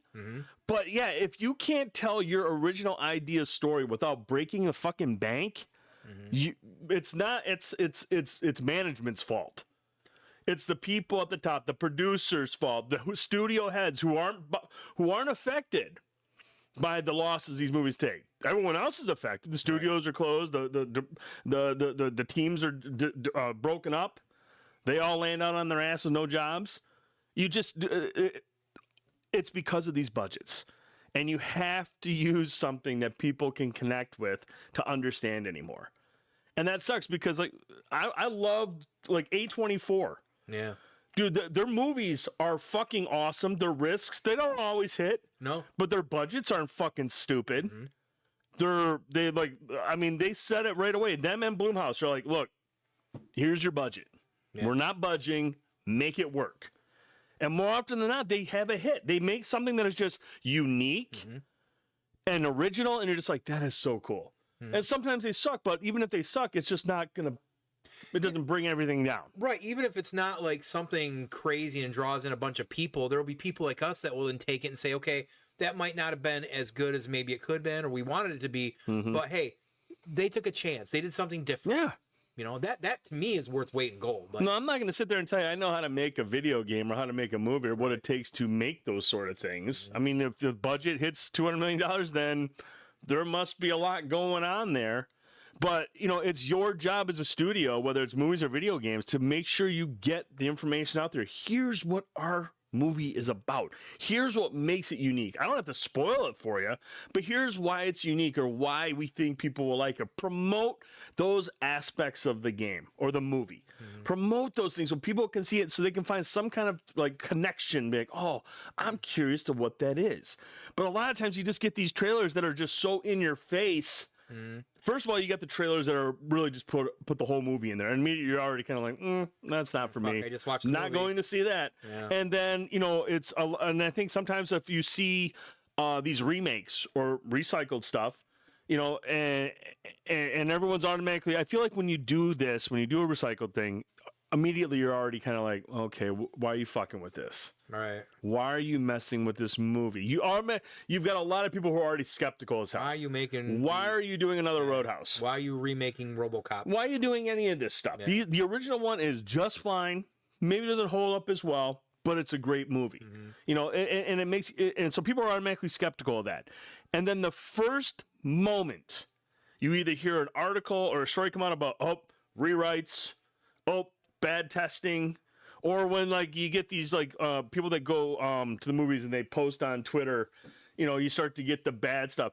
Dude, once that shit gets out about something people are as a whole are already skeptical about, Right. You've just lost everybody. Yeah. Nobody's gonna be like, oh, this person said this thing sucks. So social media plays a part in it. Yeah, that's And that's then one of the things news that's about, articles, or stories about Blade just lost his 90th director. Like this isn't gonna be good, is it? I'm not gonna go see it. You just spent $400 million on it. Congratulations. Now, with that too, these budgets, I feel like, and I wonder, and you bring up social media, that's definitely one of my points here, as well too. But like, it's people who really want and appreciate practical effects. Oh yeah. And sometimes you can add, if you need to add a touch of some, Enhance it. Yeah. I get it. But like, when you're doing full backdrops for everything Disney now, and you can fucking tell sometimes, you really can. Fuck yeah. You can really tell. Yeah. Like, it's almost like part of their budget, and this is my question, is a lot of their budget coming from this bullshit? Dude, yeah, the CGI stuff is usually the most expensive portion of it. And it's because I'm wondering at this point, so not only do we want to push out shit that people recognize and want their member berries, but the reason they'll spend the extra to do all that stuff because they can produce it faster, right? Right. So they want that quick return. Instead, because you've got to build props and all the stuff, it takes a little bit more time. Costs money. I mean, it's. But like, is it cheaper to go that route than coming out with these fucking carbon cut paper copy bullshit? You know what I mean? Because like, you look at Terrifier recently. We talked about that. We really enjoyed that. It was a lot of practical effects and ridiculous practical effects. And I've seen some of the videos of them doing these practical effects for some shit. Like, I'm sorry, but like, I'm still gonna lay there. I don't get like, I'll watch the thing from 1980 fucking 1 or 2, wherever it is, and look at that and say, yeah, this dated practical effects. But I'm more believable to watch that than I am parts of 2011 to think. Just think about that for a second. Like think about the reaction that you give when you hit something like that. Okay, you come up on a scene in Terrifier, and you see a fake body getting cut up with a chainsaw. Okay, you're like, oh my god. But in your mind, you're like, that's fake. But you're still like, oh my god. So your reaction is different. You watch this fake CGI screen, and immediately you're just like, well, that's fake. Just like, listen to how, oh my god, that's crazy. And then, oh, that's fake. Like the blood and red. Yeah, exactly. When that popped up, I was like, oh, that's fake. But I mean, immediately your tone, your everything about your what you think of that scene is right there in your reaction. Yeah. When something is fake but it's practical, I'm just like, oh my god, cringe. It's like, oh my god, because it's there. You can touch it. It's That's practical what it is. effect. Yeah. You're just like, oh geez, that looks kind of real. I mean, the way it's popping out. But when I see a CGI thing, I'm like, oh, that's fake. Yeah, and even there's some studios that do really good job with that sort of shit with CG. Disney, it's weird because I feel like sometimes they nail it, Other times you're like, what in the fuck was that? You know what I mean? It's funny now that Peter Cushing's family is getting all pissed off. Dude, about that's like, sort it's of like hilarious. they just didn't know that after like 8 years that had happened. I don't know the details, but I thought somebody got paid for that to happen, so Yeah, somebody knew about it. Yeah, kind of random as fuck. But it just I would rather have and I think about it too. Like even to say like a Peter Cushing. I just saw an old trailer, a clip. I think it was a bit that between Peter Cushing and who was it? It was Vincent Price. Mm-hmm. Oh, it was Vincent Price and Christopher Lee, and Peter Cushing was in the background. I've seen that. Yeah, and I'm pretty sure it's a real clip because I was like, dude, I believe that is a movie because I've seen the clip on TikTok or something. Yeah, and I'm like, first of all, we got some great actors these days, the Leos and things like that, but we don't have like giants like that exist anymore. Yeah. But I say all that because I'm like, I would rather have Christopher Lee in prosthetics and fake stuff looking and doing what he's doing, or the Peter Cushings or whatever, instead of having this CGI bullshit. Weird. I mean, like we saw in Alien Romulus. Yeah. When we saw in Ian Holmes. I'm sorry. I mean, if you haven't seen it, it's your fault. But like when he shows up, I was just like, Yeah, at first I'm like, oh shit, I was excited because I'm like, oh, this looks really good. But then he becomes like an integral part of the movie. And the more and more you watch it, the more he talks, remember his voice, you're just like, oh, for Christ's sake, that looks like shit. Yeah, after a while, it just got to be so bad. And that was one of the two big issues I had with that movie. Yeah, dude, it was like, it's one of those things where it's just, again, how far is too far for Remember Barry? Right. You know what I'm saying? You could have literally got any actor to play that role and maybe do some makeup and make him look somewhat like Ian Holmes, and I would have been fine with that. Right. But instead, you want the route where it's like, oh, it's Ian Holmes, that's cool, and then just all the negatives of using this de-aging or whatever it is, whereas his mouth doesn't match up with his, I was just like, oh, dude, that's fucking terrible. Well, in the original film, they used part of him as a fucking it wasn't even real anyways. Yeah. The scene where his head's cut off. Yeah. Dude, it's actually... You can see the split, too. It's an awesome scene. Like, when he has the head, I'm like, oh, that doesn't look like him. Yeah. And then it cuts away, and then or somebody walks by, and then it's like, oh, that's clever. So, but at least I was like, it's him. Yeah. And they did a really good job to make it look like his head was severed from the rest of the body. I was just like, okay, that I can buy that. That's cool. Yeah. Yeah, and so I almost wonder, like, with these budgets, if it's more because they are focusing on a lot of that shit. You talk about some of the Quantum Mania stuff. They're talking about how much they spent on some of that, and it looked like ass. And then, I hated how that movie looked. And then Godzilla, minus year looks incredible. Out, and it's like it's clarity too. Yeah, dude. You look at the eyes of Goji at points, and you're like, that looks like a fucking real The scene where he's chasing them in the boat. God damn it. There's the one scene where the mine is in his mouth. Yeah. And when it rolls back, I was just like, I watched that scene sometimes, and I'm like, that's incredible that is CGI. Yeah.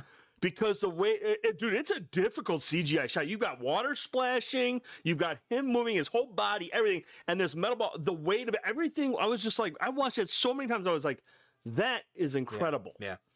That's incredible special effects, dude. I was just like, even that whole sequence when he's in the water looking, you're just like, man, that's fucking terrifying, and it looks legit. Yeah.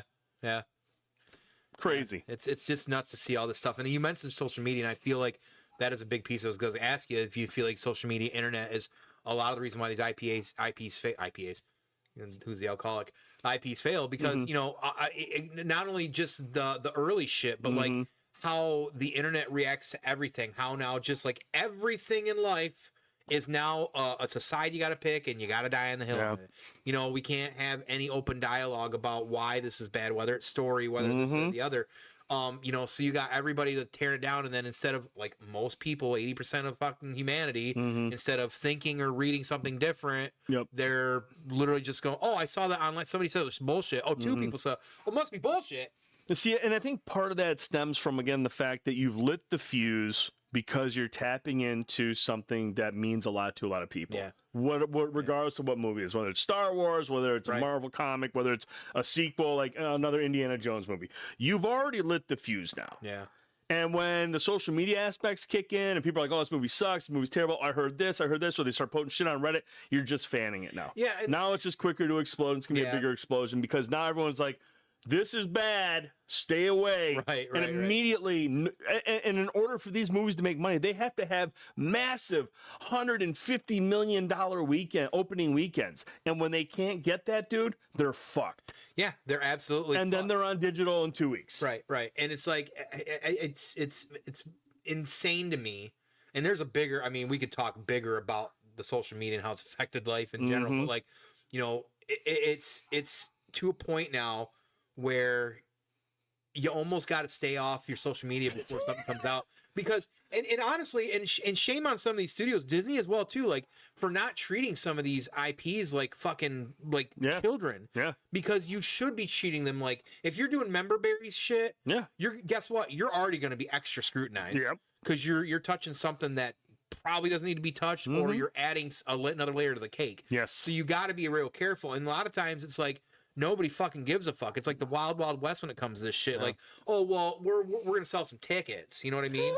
and then you don't, and then they cancel Acolyte. So, you know, what do we do here? So I just, it's very frustrating because, first of all, I guess, you know, and I don't want to get on the crow again, but I'll get on the crow again. You know, it's I get that we sometimes want to remake things or reimagine things because maybe at the time it was a technology thing. Dune's a good example of that. That's a great Dune, one. they did one fucking movie based off 3 fucking books or 2 or 3, but whatever it is, right? I didn't realize it was a bad idea. And now you have like this expansive series because it's actually pulling more out and giving more depth to it, or whatever it is. And I love that sort of shit. Like, you know, I go to even the Final Fantasy VII remakes, rebirths, or whatever. The original game is still a great masterpiece in JRPG, old school video gaming. But now they can take that and pull a lot. Now there's a lot of bullshit in it too, don't get me wrong, but they can expand on that and make things feel more like, to me, as I'm playing it, like, oh man, I'm getting member berries, but I'm more invested again because it's pulling more story as well too. And see, I think that's what makes Dune an interesting example, is because, like, look, it's one thing to be the quantum of whatever it was, what the hell, Quantumania, whereas like you had CGI for everything. And I get it because they're in like the quantum realm, the quantum realm or something. So I get it's not going to be like anything else, but like you couldn't find a fucking prop to save your life in that goddamn. Well, yeah, and it's but like when it comes back to the Dune thing, the thing that I like about Dune is the story itself isn't dependent on the special effects. The special effects in Dune, as grandiose as they may be, they're just there to enhance the story. Dude, it's all about the writing. It's all about the performances. It's all about what's happening between the characters. Right. It's all heavily written to, you know, really well done. But like the special effects are, but it's not like taking you out of it where you have to like follow the special effects. You're following the characters as they go through some other shit going on. But a lot of the special effects in the movie are just backdrops or facilities or buildings or a couple ships.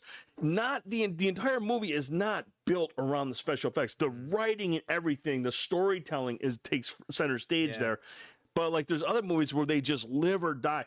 Mission Impossible, for example, even though there's a lot of practical and Tom Cruise does a lot of fucking crazy stunts, there's still special effects here, but it's enhancing a lot of the action.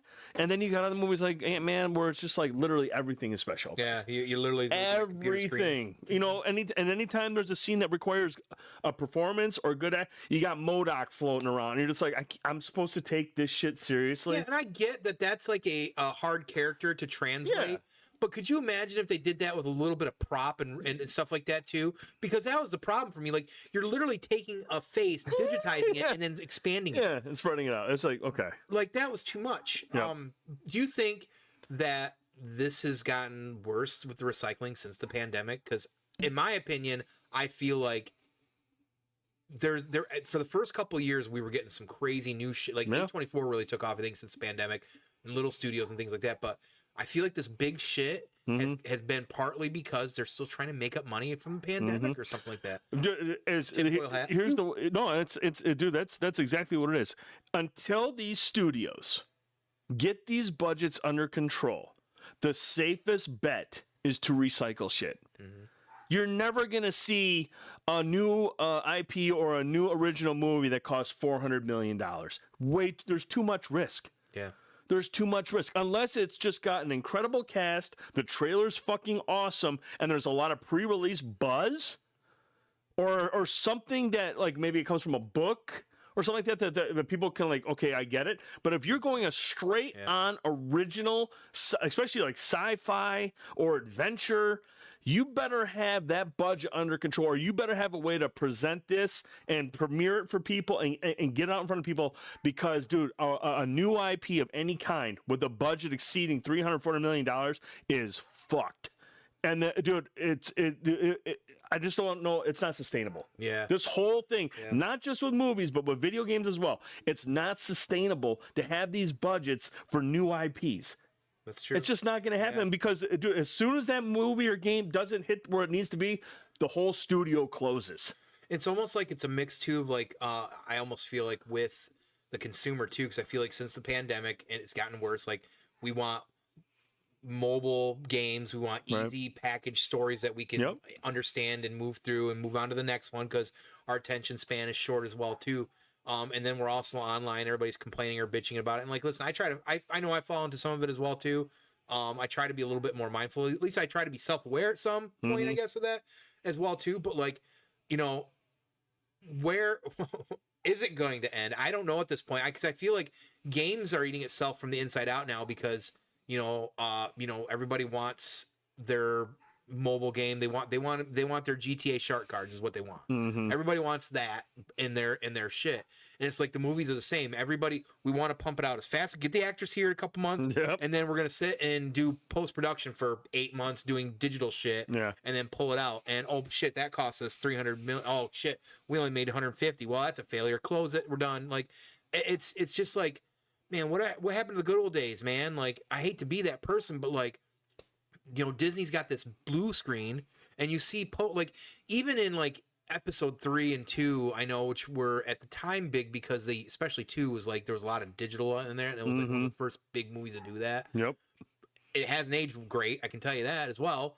But, like, what happened to the days of going to, like, you know, Tatooine or something like that, and seeing, like, one of the OTs and seeing guys in puppet heads and stuff like that, you know what I mean? Instead, we're seeing these blue screens, and you're getting, like, during production shots, and they're on, like, a platform, and there's a big blue screen. It's like, bro, fucking what? You know, and honestly, props to Mandalorian, even though they still use it, because Mandalorian does a good job of a lot of, like, things like that. 'Cause I feel like I know, you know, Dave and John are big on that sort of stuff to make it feel like there's substance to it. Right. Anyways, I feel like we talk about that forever, because I feel like that's been a big frustration. What would you say, and is there a new IP, and let's say in the last few years, that has come out, and it doesn't really, it may be kind of mid-big, that's come out, that a studio has brought out and has been, like, you know, cost some money, but hey, they did a great job, made a lot of money.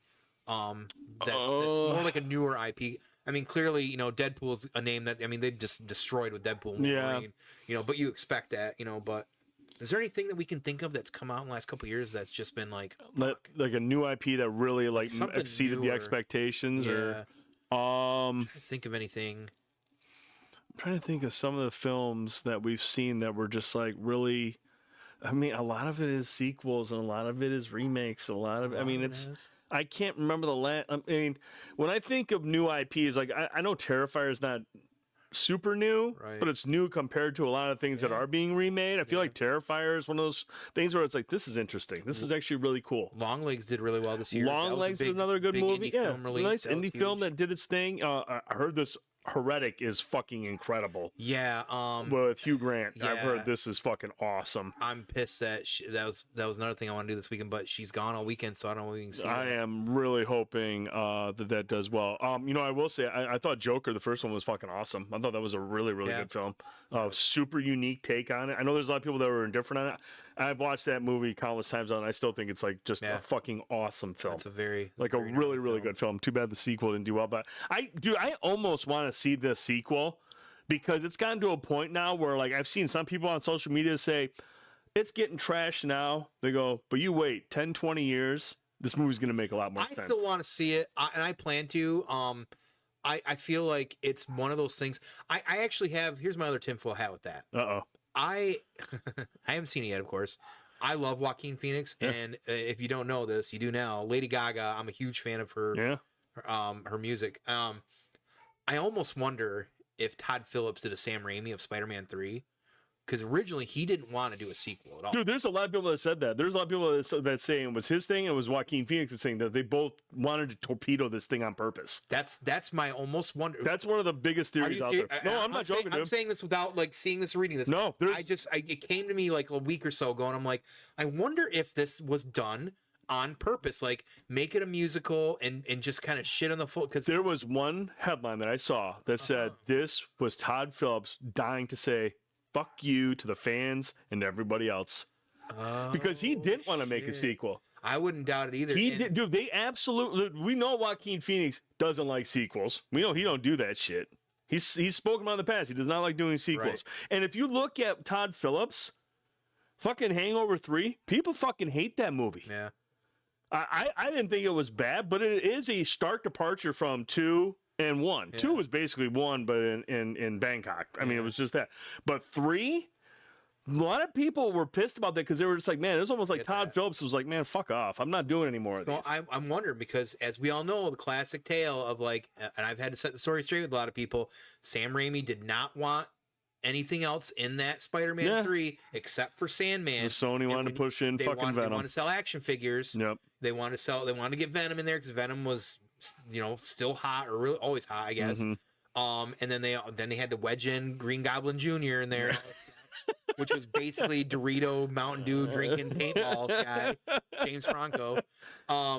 Because when you watch it, the Sandman parts are like slow burn storytelling. Yeah, like emotional. And Thomas Hayden Church, he's really good. Like, it's a really good character. And then the rest of the time, Tobey Maguire's dancing around doing the Venoms. You know what I mean? So that's why I start thinking about. I'm like, I wonder if Todd Phillips did this on purpose. But like, because I mean, like, after he made that movie, there was no designs or desires to move that Joker into the DCEU. They had no interest. No. That was a one and done standalone project. That was a unique take. That was telling kind of a different story through the Joker character, and didn't want to do it. And then, I think Warner Brothers came out and said, we got to do another movie. This movie made $1 billion. We can't not do it. Zero out of it in a check. Yeah. And I think at that point it was also, it's a zero at the end of the check. But then Phillips was like, I fucking warned you. I didn't want to do this. And like, if you go on and read some of the theories, the way I didn't know some. I guess especially the ending itself. Yeah. Is kind of like there's a way you could read and look into it. And that's why I think a lot of people are saying, like, right now there's a lot of hate. They go, but in 10, 20 years from now, people are going to look back at this and go, wow. Interesting. There's been blame passed over to Joaquin Phoenix. There's been blame passed over to Todd Phillips. I mean, there's a lot going on, and I don't think there's a lot that people know about what happened behind the scenes. Right. I mean, Warner Brothers just came out the other day and said, yeah, it was a major disappointment. No shit. It was in theaters for 2 weeks. It's already on digital. Didn't make any money. Way to tarnish Joker, the original, for at this point now too. But I mean, that's one of those things. Like, and this is something we've talked about before in the past. Do certain movies even need a sequel? No, Joker. We said that from day one. Joker did not need a sequel. The ending was ambiguous as fuck. Yeah. It was open for interpretation. Was he dead? Was he? What was that about? But it did not need a fucking sequel, especially because they said he has nothing to do with the DCU. He's not going to be a part of the DC movie universe, whatever it is. Why are we doing it? Yeah, why? Because it made billions of dollars. Yep. And we got to keep making remakes or recycle shit and keep it going. Especially Warner Brothers lately, because half the shit they're putting, I mean, even their video game. I mean, look at the... Did you see their announcement they made for video games, though? No, what's that? They are closing down and focusing on Batman. Okay. Hogwarts, more Harry Potter, which is good. That's fine. Okay. And then Mortal Kombat. Okay. And what's the fourth game? Please tell me Shadows of Mordor. No. Damn. They have a fourth title that they're focusing on, but Batman is a focus going forward. Give me some more Arkham games. Yeah, just get Rocksteady back on Arkham. Without the multiplayer bullshit. Shut down your fucking game, just like Crystal Dynamics had to shut down Marvel. Whatever. What was that? Marvel Avengers. Avengers. Shut that shit down. Shut down fucking Suicide Squad. Go make another Batman Arkham game, please. Yeah. Safe bet. I'm fine with that. You know why I'm fine with that? Because Rocksteady, I know, knows how to make a game, and because there's endless lore that you could pull from. Yeah. For an Arkham game. Yeah. The IP, everything is right there. It's a game. It's something I trust them to make. You're not don't you fucking tell me you're rebooting the Batman universe, the Arkham stuff. No. Just come up with another sequel. Yeah. It's going to be weird not having Kevin Conroy though. Right. That's the only thing that's going to be off. Yeah. But dude, but they could still do go back and just wherever the third one ended, or was Arkham Knight, add on to that. Focus on another villain, swerve it in, you know. Somebody else is still alive. Yeah. Or maybe even bring more focus in with Red Hood now that he was brought in. Is it Red Hood? Yeah, Red. Did I say that right? I don't know. Whatever. But yeah, that's Red Hood. Yeah. So one of the last things I want to talk about when it comes to movies, and I feel like you and me go back and forth about this as well too, is and of course we talk movies with a lot of people that watch movies with us, or they have thought process as well too. But when it comes to slow burns, okay, and people that will claim sometimes they're too slow or they're too boring and they can't watch them, do you feel like there's actual validity with that? And the reason I ask, do we think maybe it's just how the intake is with everything else in life around them, that's that perception? Like the reason that folks see something and think it's too boring or a slow burn or whatever it is because they're looking at their watch because like they need something else to do. Well, here's a critical thinking. That's honestly, man, I would look at it this way: like when we were growing up, we had Star Wars, we had Raiders, we had Goonies. We had Die Hards. We had Predators. Shit, I'll go even a step further. We had to rewind our tapes. We had to rewind our tapes. Right. But I mean, a lot of our favorite movies growing up, the movies that we will always remember that got us into movies in the first place, are the furthest thing from a slow burn. Everything was always boom, boom, boom, action-packed, exciting, fun. And at first, I mean, that's all. I was just like, man, and I can see it. Like, if you've spent kind of like being a Lions fan for so long and you're constantly used to losing, you're just used to that. Whereas, like, movies growing up, we saw a lot of action, scary movies, things that were moving at a blistering speed. And that was fine. Had a lot of fun growing up watching those movies. But then as I was getting older, man, sometimes, depending on the writing, if the story is compelling enough, and when you have things unfolding in this story that have you on the edge of your seat going, fuck, where is this going? One movie, for example, Silence of the Lambs, was a slow burn. Yeah. I mean, but when it got to the finish line, you were like, holy fucking shit, dude. Yeah, payoff. Like, major payoff. So when you have those slow burns, Longlegs was a slow burn until you got up to, like, when they finally catch Nick Cage, and then things really, you're just like, oh shit, here we go. Right. It's getting crazy. Or the guy that made Bone Tomahawk. What was it? Fight and Brawl in Cell Block 99 with Vince Vaughn. His movies are incredible slow burns. But man, when the fuse is lit and it's time to go boom, you're just like, holy shit, okay. Like Brawl in Cell Block 99. Have you ever seen that with Vince Vaughn? Dude, watch that shit, and when you get to the ending, you're just like, whoa. Okay. I mean, like that Bone Tomahawk is the same way. I haven't seen that in a Dude, long Bone time. Tomahawk is a massive slow burn. I just put it in my watch list. I'm like, I need to watch this again. I would actually say that was probably one of the best slow burn movies I've ever seen, because it really told the line up to the point where I was like, where the fuck is this going? Right. Like, it's creepy. Yeah. Like, I'm like, this is fucked up. But I mean, man, I better get a good ending. I want to pay off. Yeah. I need a payoff. And man, when it hits, you're like, oh, okay, now we got the hit. Right. So, I mean, and it's movies like that where I've learned to appreciate the slow burn, because you got to build up. You got to make whatever happens at the end costly. Right. It has to have something happen where you're just like, Jesus, that was hard to accept. And that's the beauty of a slow burn. If you can sit there and just slowly build tension, slowly build like what is going on, and mystery and all that stuff, and then you hit the home run at the end, that is the beauty of the slow burn. And there are some people, I feel like we're still kind of like, or maybe, and I don't want to say it like they're stuck in anything. Their preference is, I just need something 90 minutes to 2 hours, just nonstop action. So I'm, oh wow, explosions and shit like that. Whatever. I want to be edge of the seat, exciting. Whatever. Mission Impossible for 2.5 hours. Right. That's fine. But man, I can appreciate, and some people will, and there's certain movies I can't appreciate.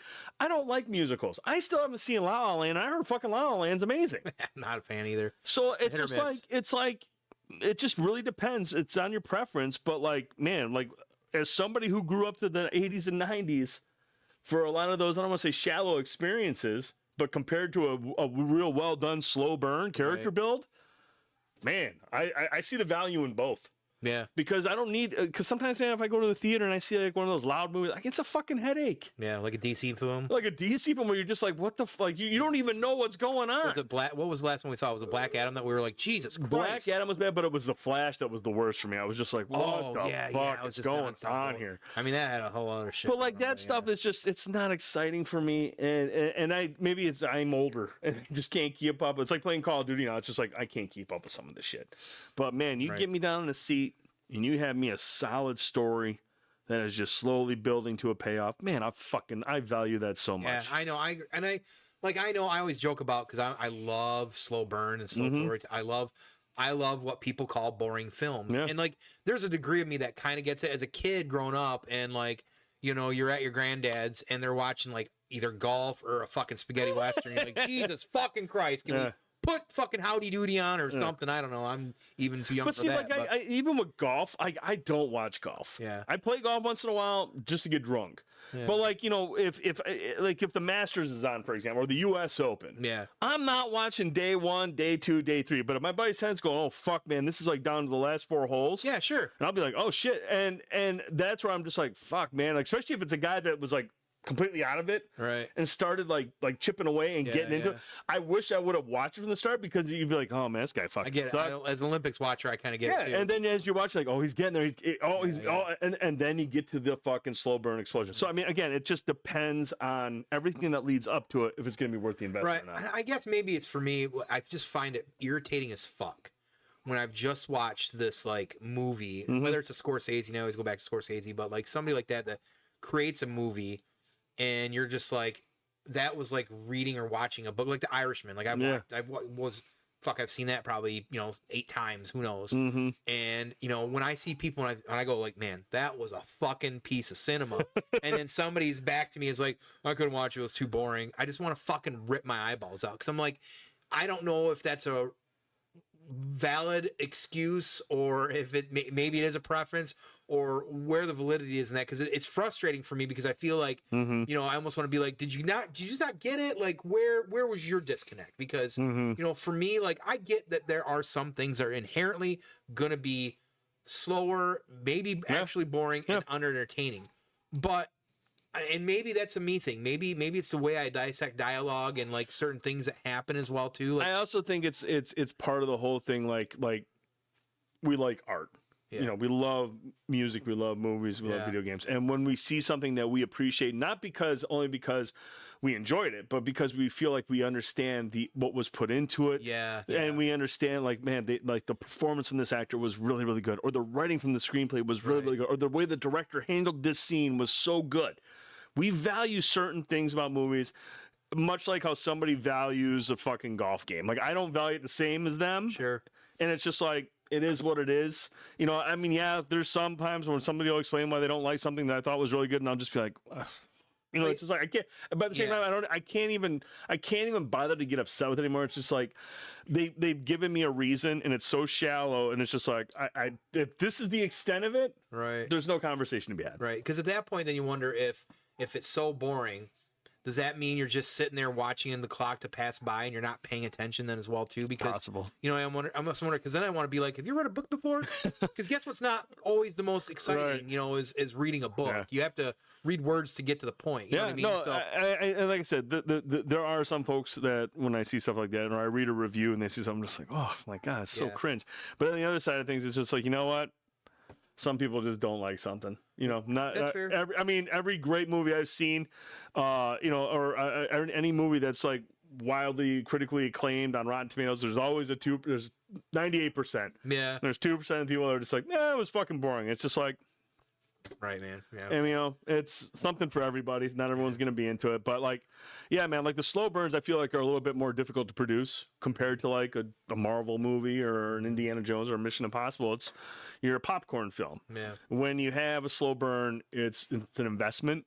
Well, you almost got to feel like you have to look at it differently too. Like you almost like they need like, hey, by the way, this movie you're about to watch is a slow burn. Yeah. You're gonna need to pay attention or look at it through a different lens. Or I just have to say, if you don't like slow burns, don't watch it. Don't fucking watch it because the last thing I need for a comment from somebody is like, oh, it was boring. I turned it off. It's like, cool. Then fucking I don't know, turn on fucking A-Team or something. You know what I mean? Like, and I love the A-Team for the record. A-Team's, but I mean, it just depends on what you're in the mood for. Yeah. If you're in the mood for a popcorn flick, 2 hours of just nonstop insanity, awesome. If you got the time to just sit down and take something in and just go along, try to figure out, and that's not to say, man, I've seen some slow burns that don't get shit at the end. Then I'm literally like, this was terrible. Like this was a bore, and I feel like they could have gone any other different direction, and it would have been way more of a better payoff. But I've seen some slow burns that just are slow. Yeah, you wouldn't say anything bad about Dances with Wolves though. No. Are you not a fan of Dances with Wolves? I like Dances with Wolves. I just don't like. I don't like Waterworld. Fuck off. No, and dude, Costner. I mean, low key, two of my favorite movies, and you won't be surprised at this: Bull Durham. Yeah. And Tin Cup. Yeah. Have you ever seen Tin Cup? No. Is that the one where he's fucking? No, that's Bull Durham. Okay. That's Bull Durham. I knew one of them was a lot of Bull fucking. Durham is what he does. Dude, him and Susan Sarandon have a lot of sex at the end of Bull Durham. You're just like, whoa. I thought you were gonna say one of your favorite of his was The Postman, but no, absolutely not. Late '90s Costner is not his best time. I thought. Well, I love Dance with Wolves. No, Dance with Wolves is really good. I have nothing against the Dance with Wolves. Even when his accent was going in and out, I thought Robin Hood was really good. It's really good. But that was more so because Alan Rickman was fucking incredible. Fucking. Cast in that. What a back-to-back bad guy job. I don't know if I've seen anyone do back-to-back. Hans Gruber and then Nottingham. Jesus Christ, yeah. Sheriff of Nottingham. I mean, just back-to-back, just top-tier villains. And speaking of him for a minute, so with all this news about Dogma finally getting in the hands of Kevin Smith again. Oh, really? Yeah, so they're going to release it in theaters next year, which is really exciting. Fuck yeah. And it's not been produced on Blu-ray in a long time. It has been produced on Blu-ray, but no production in a long time. I don't know what happened with Miramax. Somebody else owned it, whatever happened. There's been some weird stuff with Blu-rays. Yeah, apparently, and I didn't know this, but Alan Rickman was a super fan of Jason Mewes. Like, what? Those two were hanging out and having conversations. Wow. I think it's because from what I remember Kevin kind of saying, it was like Alan Rickman saw a lot in Jason Mewes and knew that he had a lot of potential. Mm-hmm. And maybe it was because he was going through some drug things as well too. I think still at that point he was probably trying to help him through, but he was I think just like very like this crazy American kid. Yeah. And like, because Jason Mewes was not an actor originally, he was just a friend of their group and a kid and thrown in and just like happens to like memorize from what I understand about Jason Mewes, what made him interesting was like he would read his lines and would memorize them and like nail it every time. Really? Yeah. So I think Alan Rickman saw something different in him. But you see, I've seen these photos recently of the two of them sitting like they'll be touring in a bus or driving a bus and they're sitting together. I'm like, who in the fuck would have ever thought? Man, I would have. Alan Rickman and Jason Mewes. I would have loved to be a fly on the wall for that. Can you imagine if we would have got like an Odd Couple movie type of movie or with those two? Yeah, we lost Alan Rickman too soon. Dude, Galaxy Quest, Alan Rickman is fucking incredible in Galaxy Quest. Absolutely incredible as well too. No, he just had that gravitas. He was fascinated with him. Okay, he was fascinated. He was fascinated with Jason Mewes. No, it's just like Alan Rickman. There's very few villains that were as cool as the ones that he portrayed. He just had that balance of being sinister as fuck, but then also being charming in a way. You're just like, God, this guy. Yeah, man. Yeah, he's one of those. He's like, I put him in that echelon of like a Gary Oldman because Gary. Oh, fuck yeah, Gary Oldman, like they're classically trained stage actor. And you can tell. You can just tell they're in another echelon. When they talk, you can tell you've done stage work. Like you came from the stage world, and guys like him, John Lithgow. Yeah, the way they perform at times, you're just like, you are such a fucking stage actor.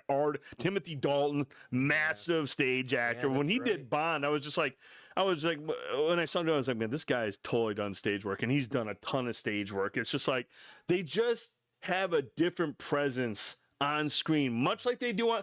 Well, dude, you have to do stage. You have to have a presence. Yeah. You have to be able to command the presence. You have to be able to command everything. The audience has to be attuned into you. And in order and to make that transition to the silver screen and still do that, dude, that's talent. I always feel like everybody remembers Gary Oldman, but he's one of those guys that everybody forgets who he was and that he was in that and what his name was. And then you go back and realize, like, holy fuck, that's Gary Oldman. And he's been in like 700 fucking films. And then you realize that no matter the size of the role, he fucking nailed it. You know who he is? He reminds me of a fancier caviar version of Nick Cage. Yeah, okay. Like, just he can do literally anything, yes, and he'll take chances, and it's just like Mason Verger in Hannibal. Yeah. I was like, the whole time I'm watching, I'm like, who the fuck is this Mason Verger guy? And I'm like, oh my God, that's Gary Oldman? And you're just like, the guy just gets it. Like, he's just, he locks in, he commits, and there's no bullshit. Yeah. You know, he fucking hated making Fifth Element. Yeah. But he's fucking awesome. He's fucking awesome in it. Oh, the teeny wee little people. Yeah. We'll always be friends. Yeah. Okay. I don't know. What? Friends? Always be friends. We'll always be friends. Be friends? Friends? Well, he was on Friends. That's right. I forgot he was on Friends. That's all. I didn't know if he was actually meant like the show Friends. I forgot he was on Friends. That's what? Oh, God. That's fucking... I'm trying to remember the episode. I do remember. I remember I was watching. I was like, what the fuck is Gary Oldman doing on the show, man? All I know is, well, usually when I see his name, he's one of those names where I'm like, whoa. Yeah. I mean, you just look at his body of work, and it's just, from top to bottom, the guy is just a stud. Well, kind of bring it home, really two last things. This one's kind of a short one and a quick one. What is a movie that no matter how many times you watch, and I want one, you can do two if you need to, that you watch over and over and over, and you never get sick of it. You always laugh and get excited about it, and you just constantly, like, and it's even now to this day, you just watch it. It seems like it's always on or something, whether it's in the background or something. And every time you watch it, it's almost like you're watching it for the first time and you're laughing at the same shit. If we're doing comedies, or anything, just anything. If it's, I mean, comedies are the ones that I'll typically remember. Big Lebowski and Step Brothers. Yeah, okay, that tracks. Yeah. Step Brothers maybe a little bit. I didn't realize. Big Lebowski. No, I mean Big Lebowski. I will fucking watch that. Like, dude, like it's. I mean, it's like Step Brothers. I think is my favorite Will Ferrell movie. Him and John C. Reilly are just fucking incredible. As I stop and think, I can't think of anything else of Will Ferrell's that I would think would be his best. Yeah, absolutely agree. And it's funny because you know how I know those are like some of my favorite comedies is I am genuinely disappointed and upset when it's on cable television and it's all edited out. Yes. And you look at the runtime and it's like 10-15 minutes less. You're like, God, that's 10-15 minutes of pure genius that I'm not getting. Right. So you got to go to Prime or something and stream it so you can get all the good shit. But like like other movies, like if Die Hard's on, Raiders on, that's like gotta watch. But like for comedies, like I feel like comedies will always probably be my all-time favorite genre. I feel like those are the ones that I would say too initially that if it's on, like mine is Mallrats. Like that's a good one. I'll watch it. And I know that Mallrats isn't the intelligent comedy that Clerks was. I'm very self-aware, but Mallrats is more me generally as a person. So Mallrats is good, man. I'll just watch it fucking over and over. And that's why I'm excited about Dogma coming out like this as well too, because I'm like, now I'll have the original 4 I can just watch, and because Chasing Amy doesn't get the love that it did. I feel way underrated, because it was ahead of its time, and it wasn't like his other flicks. That's I think everyone went into Chasing Amy thinking, oh, this is gonna be like Mallrats or it's gonna be like Clerks, right. And they realized it's a little bit. It was a little bit, it was a little bit of neither and a little bit of both. It's funny because it was a mature version of those movies, like a little bit more mature version, romantic, mature version of those, but still a fucking awesome film. Like even heavy story too. Yeah. I'm a big fan of Chasing Amy. But then of course, just Dogma's all over the place, and Dogma is fucking love it. Yeah, Cardinal Glick. Cardinal fucking Glick, played by George Carlin, man. I just love when George Carlin would show up in his movies and just these fucking obscure, this weird roles. Like he was a decent part in that, but what was the one where he's the hitchhiker? That was in Jane Silent Bob Strikes Back. That was the movie after that. And he's just the unwritten book of the road. Yep. Blowing truck driver. Right. Take a shot in the mouth. It's gonna get me 200 miles. Oh my God! Yeah, book of the road. Yeah, no, like I said, I've always been a Kevin, except for Cop Out. I've always pretty much really. I still haven't seen that 4:30 movie. I've been meaning to watch it. I have it up queued up in my play. I might actually watch that tonight. Actually, I've heard a lot of good things about it. I see more people talking about it because I don't think it was in theaters long, but I don't think it was expected to be there long.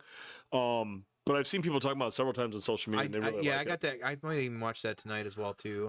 Maybe I'll queue that up. You think Cabo is probably his most Because that was It's his most definitely mainstream film. there's been he's had a lot of duds. I feel like I just What are some of his other duds? I don't feel like Jersey Girl ever did that great. Oh yeah, Jersey Girl. Yeah, I forgot about Jersey Girl. Fuck, what's the other one I'm trying to think of? I don't know. Cop Out, I feel like, is the most known one because that was like his biggest budget. I think that was like his biggest film. I feel like with the Jay and Silent Bob's, like you know what you're getting. Like they're not especially expensive. Yeah, they're you know what you're getting. He's just pandering to fans, and that's fine. I'm cool with that. So, how about you? 2 movies? Oh, you already said Mallrats. Yeah, Mallrats is definitely one I feel like I can watch over and over. I'll also say, and I'll go off comedy on this one as well too. Waterworld. Or Congo. Could. Which one? I'm guessing Waterworld or Congo. Yeah, well, that's close. I'd probably say something like Empire Strikes Back. Yeah.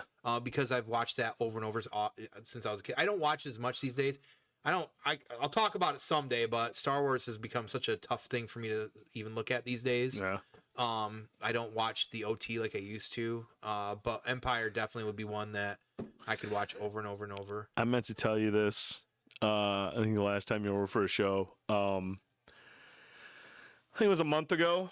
Yeah. I went upstairs and Anderson was watching TV and Attack of the Clones was on. Okay. And he turned it off and I go, hey, what'd you turn it off? He goes, that movie sucks. When you hear a 7-year-old who probably can't put much, doesn't even realize it's one of many, or like, he was like, that movie sucks. It's like, wow, okay. I'm one of the rarities. I'm one of the few that actually defends Attack of the Clones. Yeah. And I say that I can't defend the love story bullshit with Natalie and Hayden. Yeah. But I actually enjoy that movie more than most of my Star Wars friends. It's weird, but that's pretty. I can't debate him on it. Yeah. Like what am I going to say? Like, you're wrong. You can't debate him anyways. He's 7 and he won't make any sense. Right. It's not like debating you. Jesus Christ. This is the last thing I was trying to say. Let's see. Really, just at the end here, about theater watching in general. And it's really more of like an existential thing, like because we still go to the movies. I mean, of course, for B&B we do it, but I used to run the mandate thing, which we still do for like Marvel comes out, and it's getting all the guys together to go watch the new Marvel or whatever, and we still do that. But now recently, like you and me were going, and now Britt's been kind of part of it as well too, because she's a big movie fan as well too. Don't ever let that go away. Like no. I'm not like how I used to be back in the day where I would like. I mean, I still do like it for Marvel stuff because I feel like it's a different energy when you go on premiere night. But for a lot of movies, like when you and I go, or when Britt goes with us, I like an empty theater. Yeah, I like because I mean, a theater experience will always be. I've always sat there at home and tried to figure out, how can I get the theater experience? Right. Yes, I could put the Dolby Atmos speakers in my basement. Yes, I can get a bigger TV down there. But dude, there is something about being there. It's almost like hearing surround sound at home versus theater is like listening to a CD and a vinyl. Yeah. It just hits and sounds. The experience is different. It does. And like, when the pandemic hit and we were getting this digital stuff, I remember originally I was like, this is fucking great. Like I can just sit here. Yeah, it was awesome. And now as we've marched forward more, and I realized we almost lost that. Yeah. And I'm looking at it, and I know that does play a part. It goes back full circle with this conversation about making money, budgets and everything, as well as ticket sales. But just for the love of whatever you believe in, please keep theaters around, because I look back now and I say, when the pandemic happened, what was closed that sucked the most? And I always go back to theaters. Yeah. Because having the ability to go to the theater, and I don't even get the popcorn like you guys do. Like, I like it. I'll have a couple handfuls, or I'll let her ravage it, and then I'll, please make me have some more Carnos. It's so good. Because you guys all fucking kill them. There's a lot of inconveniences to go into a theater. I get it. There is. But I mean, at the same time, it's the experience. And it's same, dude, like when it comes to video games. I love preloading my game. Yes, you do. And having it digitally to play at midnight. But if you think for a moment that I wouldn't go back to the day where I was standing in line with 20, 30, 50 other people waiting for Call of Duty or Grand Theft Auto and having that experience, even though it's an inconvenience, it was just, you were there you had to be in the moment. It's something that you will never talk about ever again. Yeah. I explain it to my kids. They're like, what the fuck are you talking about? Why are you standing outside when it's cold? Album sales same way, like going to Circuit City or CDs whatever. or like an album All of comes out, that. anything. Like There's it's none just of that anymore. you don't have that. And I mean, there's an inconvenience to it, yes, but there's just something about it that was right at the time. Yeah. And going to the theater will always feel right to me, even though believe me, more often than not, I'm like, I'll just fucking pick it up on digital and watch it at home. Yep. But for certain movies, or just if I just want that experience, I love knowing that the option's still there. Yeah. And I hope theaters can do whatever they can do to preserve that, to keep it going. Because I do and especially now with my kids, that's one thing I really like going with.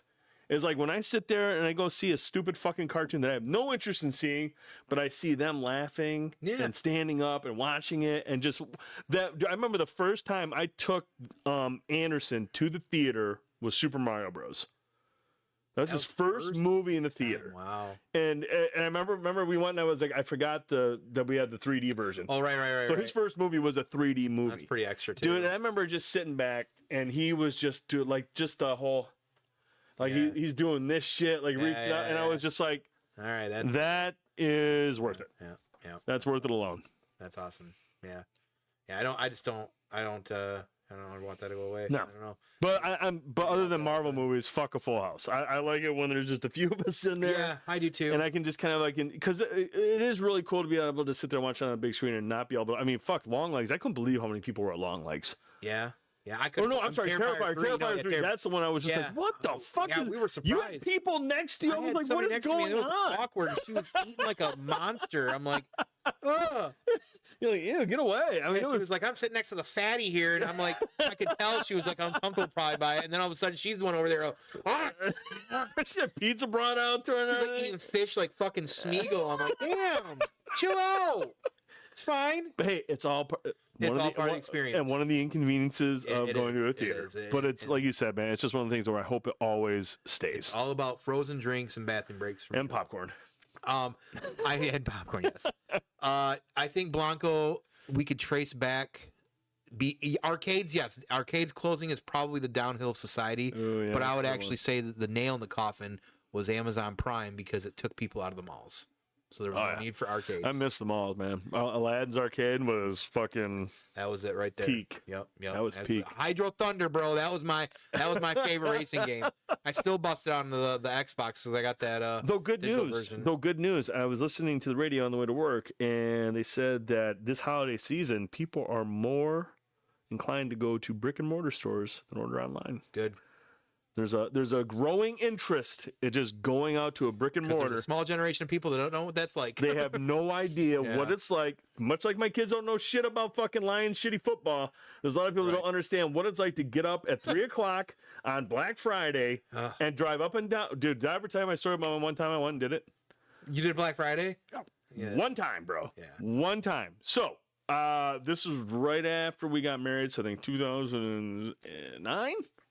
And I was like, you know what? I'm going to try going on Black Friday morning. I'm going to go get one of these deals because I was looking for a TV. I at the time knew next to nothing about the whole Friday morning, get up early, get to the store in line thing. Mistake number one, I'll set my alarm for 4 a.m. Not early enough. I'll get up before everybody. That's when you need to be in line by, bro, probably. I get up, take a shower. I mean, I'm getting ready for a long day. In your head, you're like, I'm the man. I'm like, yeah, here I am. I'm beating the crowd. Dude, I got my car. I did one pass up Bay Road and back to bed. And I was back in bed by 4:45. Yeah. I literally looked at everyone and I said, I fucked up. I fucked up, dude. And I was like, I'm never doing that. Ever again. I was probably clocking into work, getting ready to work at some point. You're probably dealing with all the assholes. That would have been a line. I might have been at McDonald's still at that point, though, when you were doing that. What year was that, do you think? Yeah, I don't want to say 08 or 09. Okay, no, I would have been at a fucking GameStop doing some bull. Yeah, wow. Yeah, I mean, it was like I was like, wow, this was. I actually like I got home. Melissa was like, I woke up in the morning and she goes, yeah, you left to. She goes, I wanted to tell you, but you seem really excited. She goes, you should have left way earlier. Yeah, she would do that to you. No, it was a learning experience, but I had no interest in doing it again. But I understand like now how important that was, especially to keep those brick and mortars relevant, and just how much Amazon Prime killed shit. Yep. And how Walmart changed the culture. Everybody started doing it on Thanksgiving, and it was all to fight Amazon. I mean, Don't get me started on that topic either. God damn it, Walmart. God damn it, Walmart. That's it for our discussion here. So I guess really at this point to kind of bring it home as far as some housekeeping as always. Now, as far as Banter and Babble, we do have a Wednesday show. Yes, maybe, no. I don't know yet. We don't know yet. So we'll if not, I am gonna do Jackbox. Okay. If we don't, I meant to do that last week. Shit went bad, and so I was like, fuck. And so I'm hoping this week, if we don't do a show, we'll do Jackbox. So. Keep your eyes out for that as well too. Right now again, life's just busy. We'll probably in the near future talk a little bit more openly about how things are going to be structured as well too. Mm-hmm. I can tell you right now, I'm working on hopefully a guest for next week for Let's Set the Tone. We'll see if that works out. If he can't, I'm gonna try and adjust and find somebody else as well too. I'd like to get a lady on here. Sometime I want to get Britt on here, but she likes to go away every weekend to concerts. Still want to hang out with you on the weekend, bro. For myself and eat sandwiches. You're eating like a king. I am eating like a king today. But yeah, we got some plans here. I got a list of people. Hopefully I get something figured out with that as well too. Since we did go to Third Eye Brewing Company last week, be on the lookout for any of that half-ass beer stuff as well too. That video will drop soon, and we'll be shouting that out as well too, because it was nice for again Tom and Bonnie to sit down with us and have a conversation. It's the second Bloody Mary I've had in the last 20 years. They do them really good there, actually. It's more like a Caesar, I suppose, at that point, because I had a slider on it. So, shit. Shrimp, all kinds of good stuff. But make sure, as always, on Monday nights to check out Seven Dungeons live at 7 p.m. and the crew spinning yarn doing the chronicles of the Jesus Christ. Anyways, make sure to check them out live on Twitch. You need to check out the content they're doing. It's great D&D content. We got some stuff we're going to announce soon with them as well, too, here in the near future. And, of course, then back to Half-Ass Beer Review. Every week you can check them out. Dropping content, dropping great shorts as well, too. The guy thinks he's funny, but I write his comedy, so half the time. But we appreciate you being able to stop in for another episode of Let's Set the Tone. Thanks, Brent, for coming back to be able to do this and talk some shop and eat some foods. And yeah, this was a good time to be able to do that. So I'm probably talking too close to the mic, and I apologize about that. Hopefully the audio is fixed and much better this time go. But for the two of us, that's Dude79. I'm Fanboytone, and hopefully we'll catch you real soon, Banter and Babble, or one of these episodes of Let's Set the Tone. Take care. See you guys.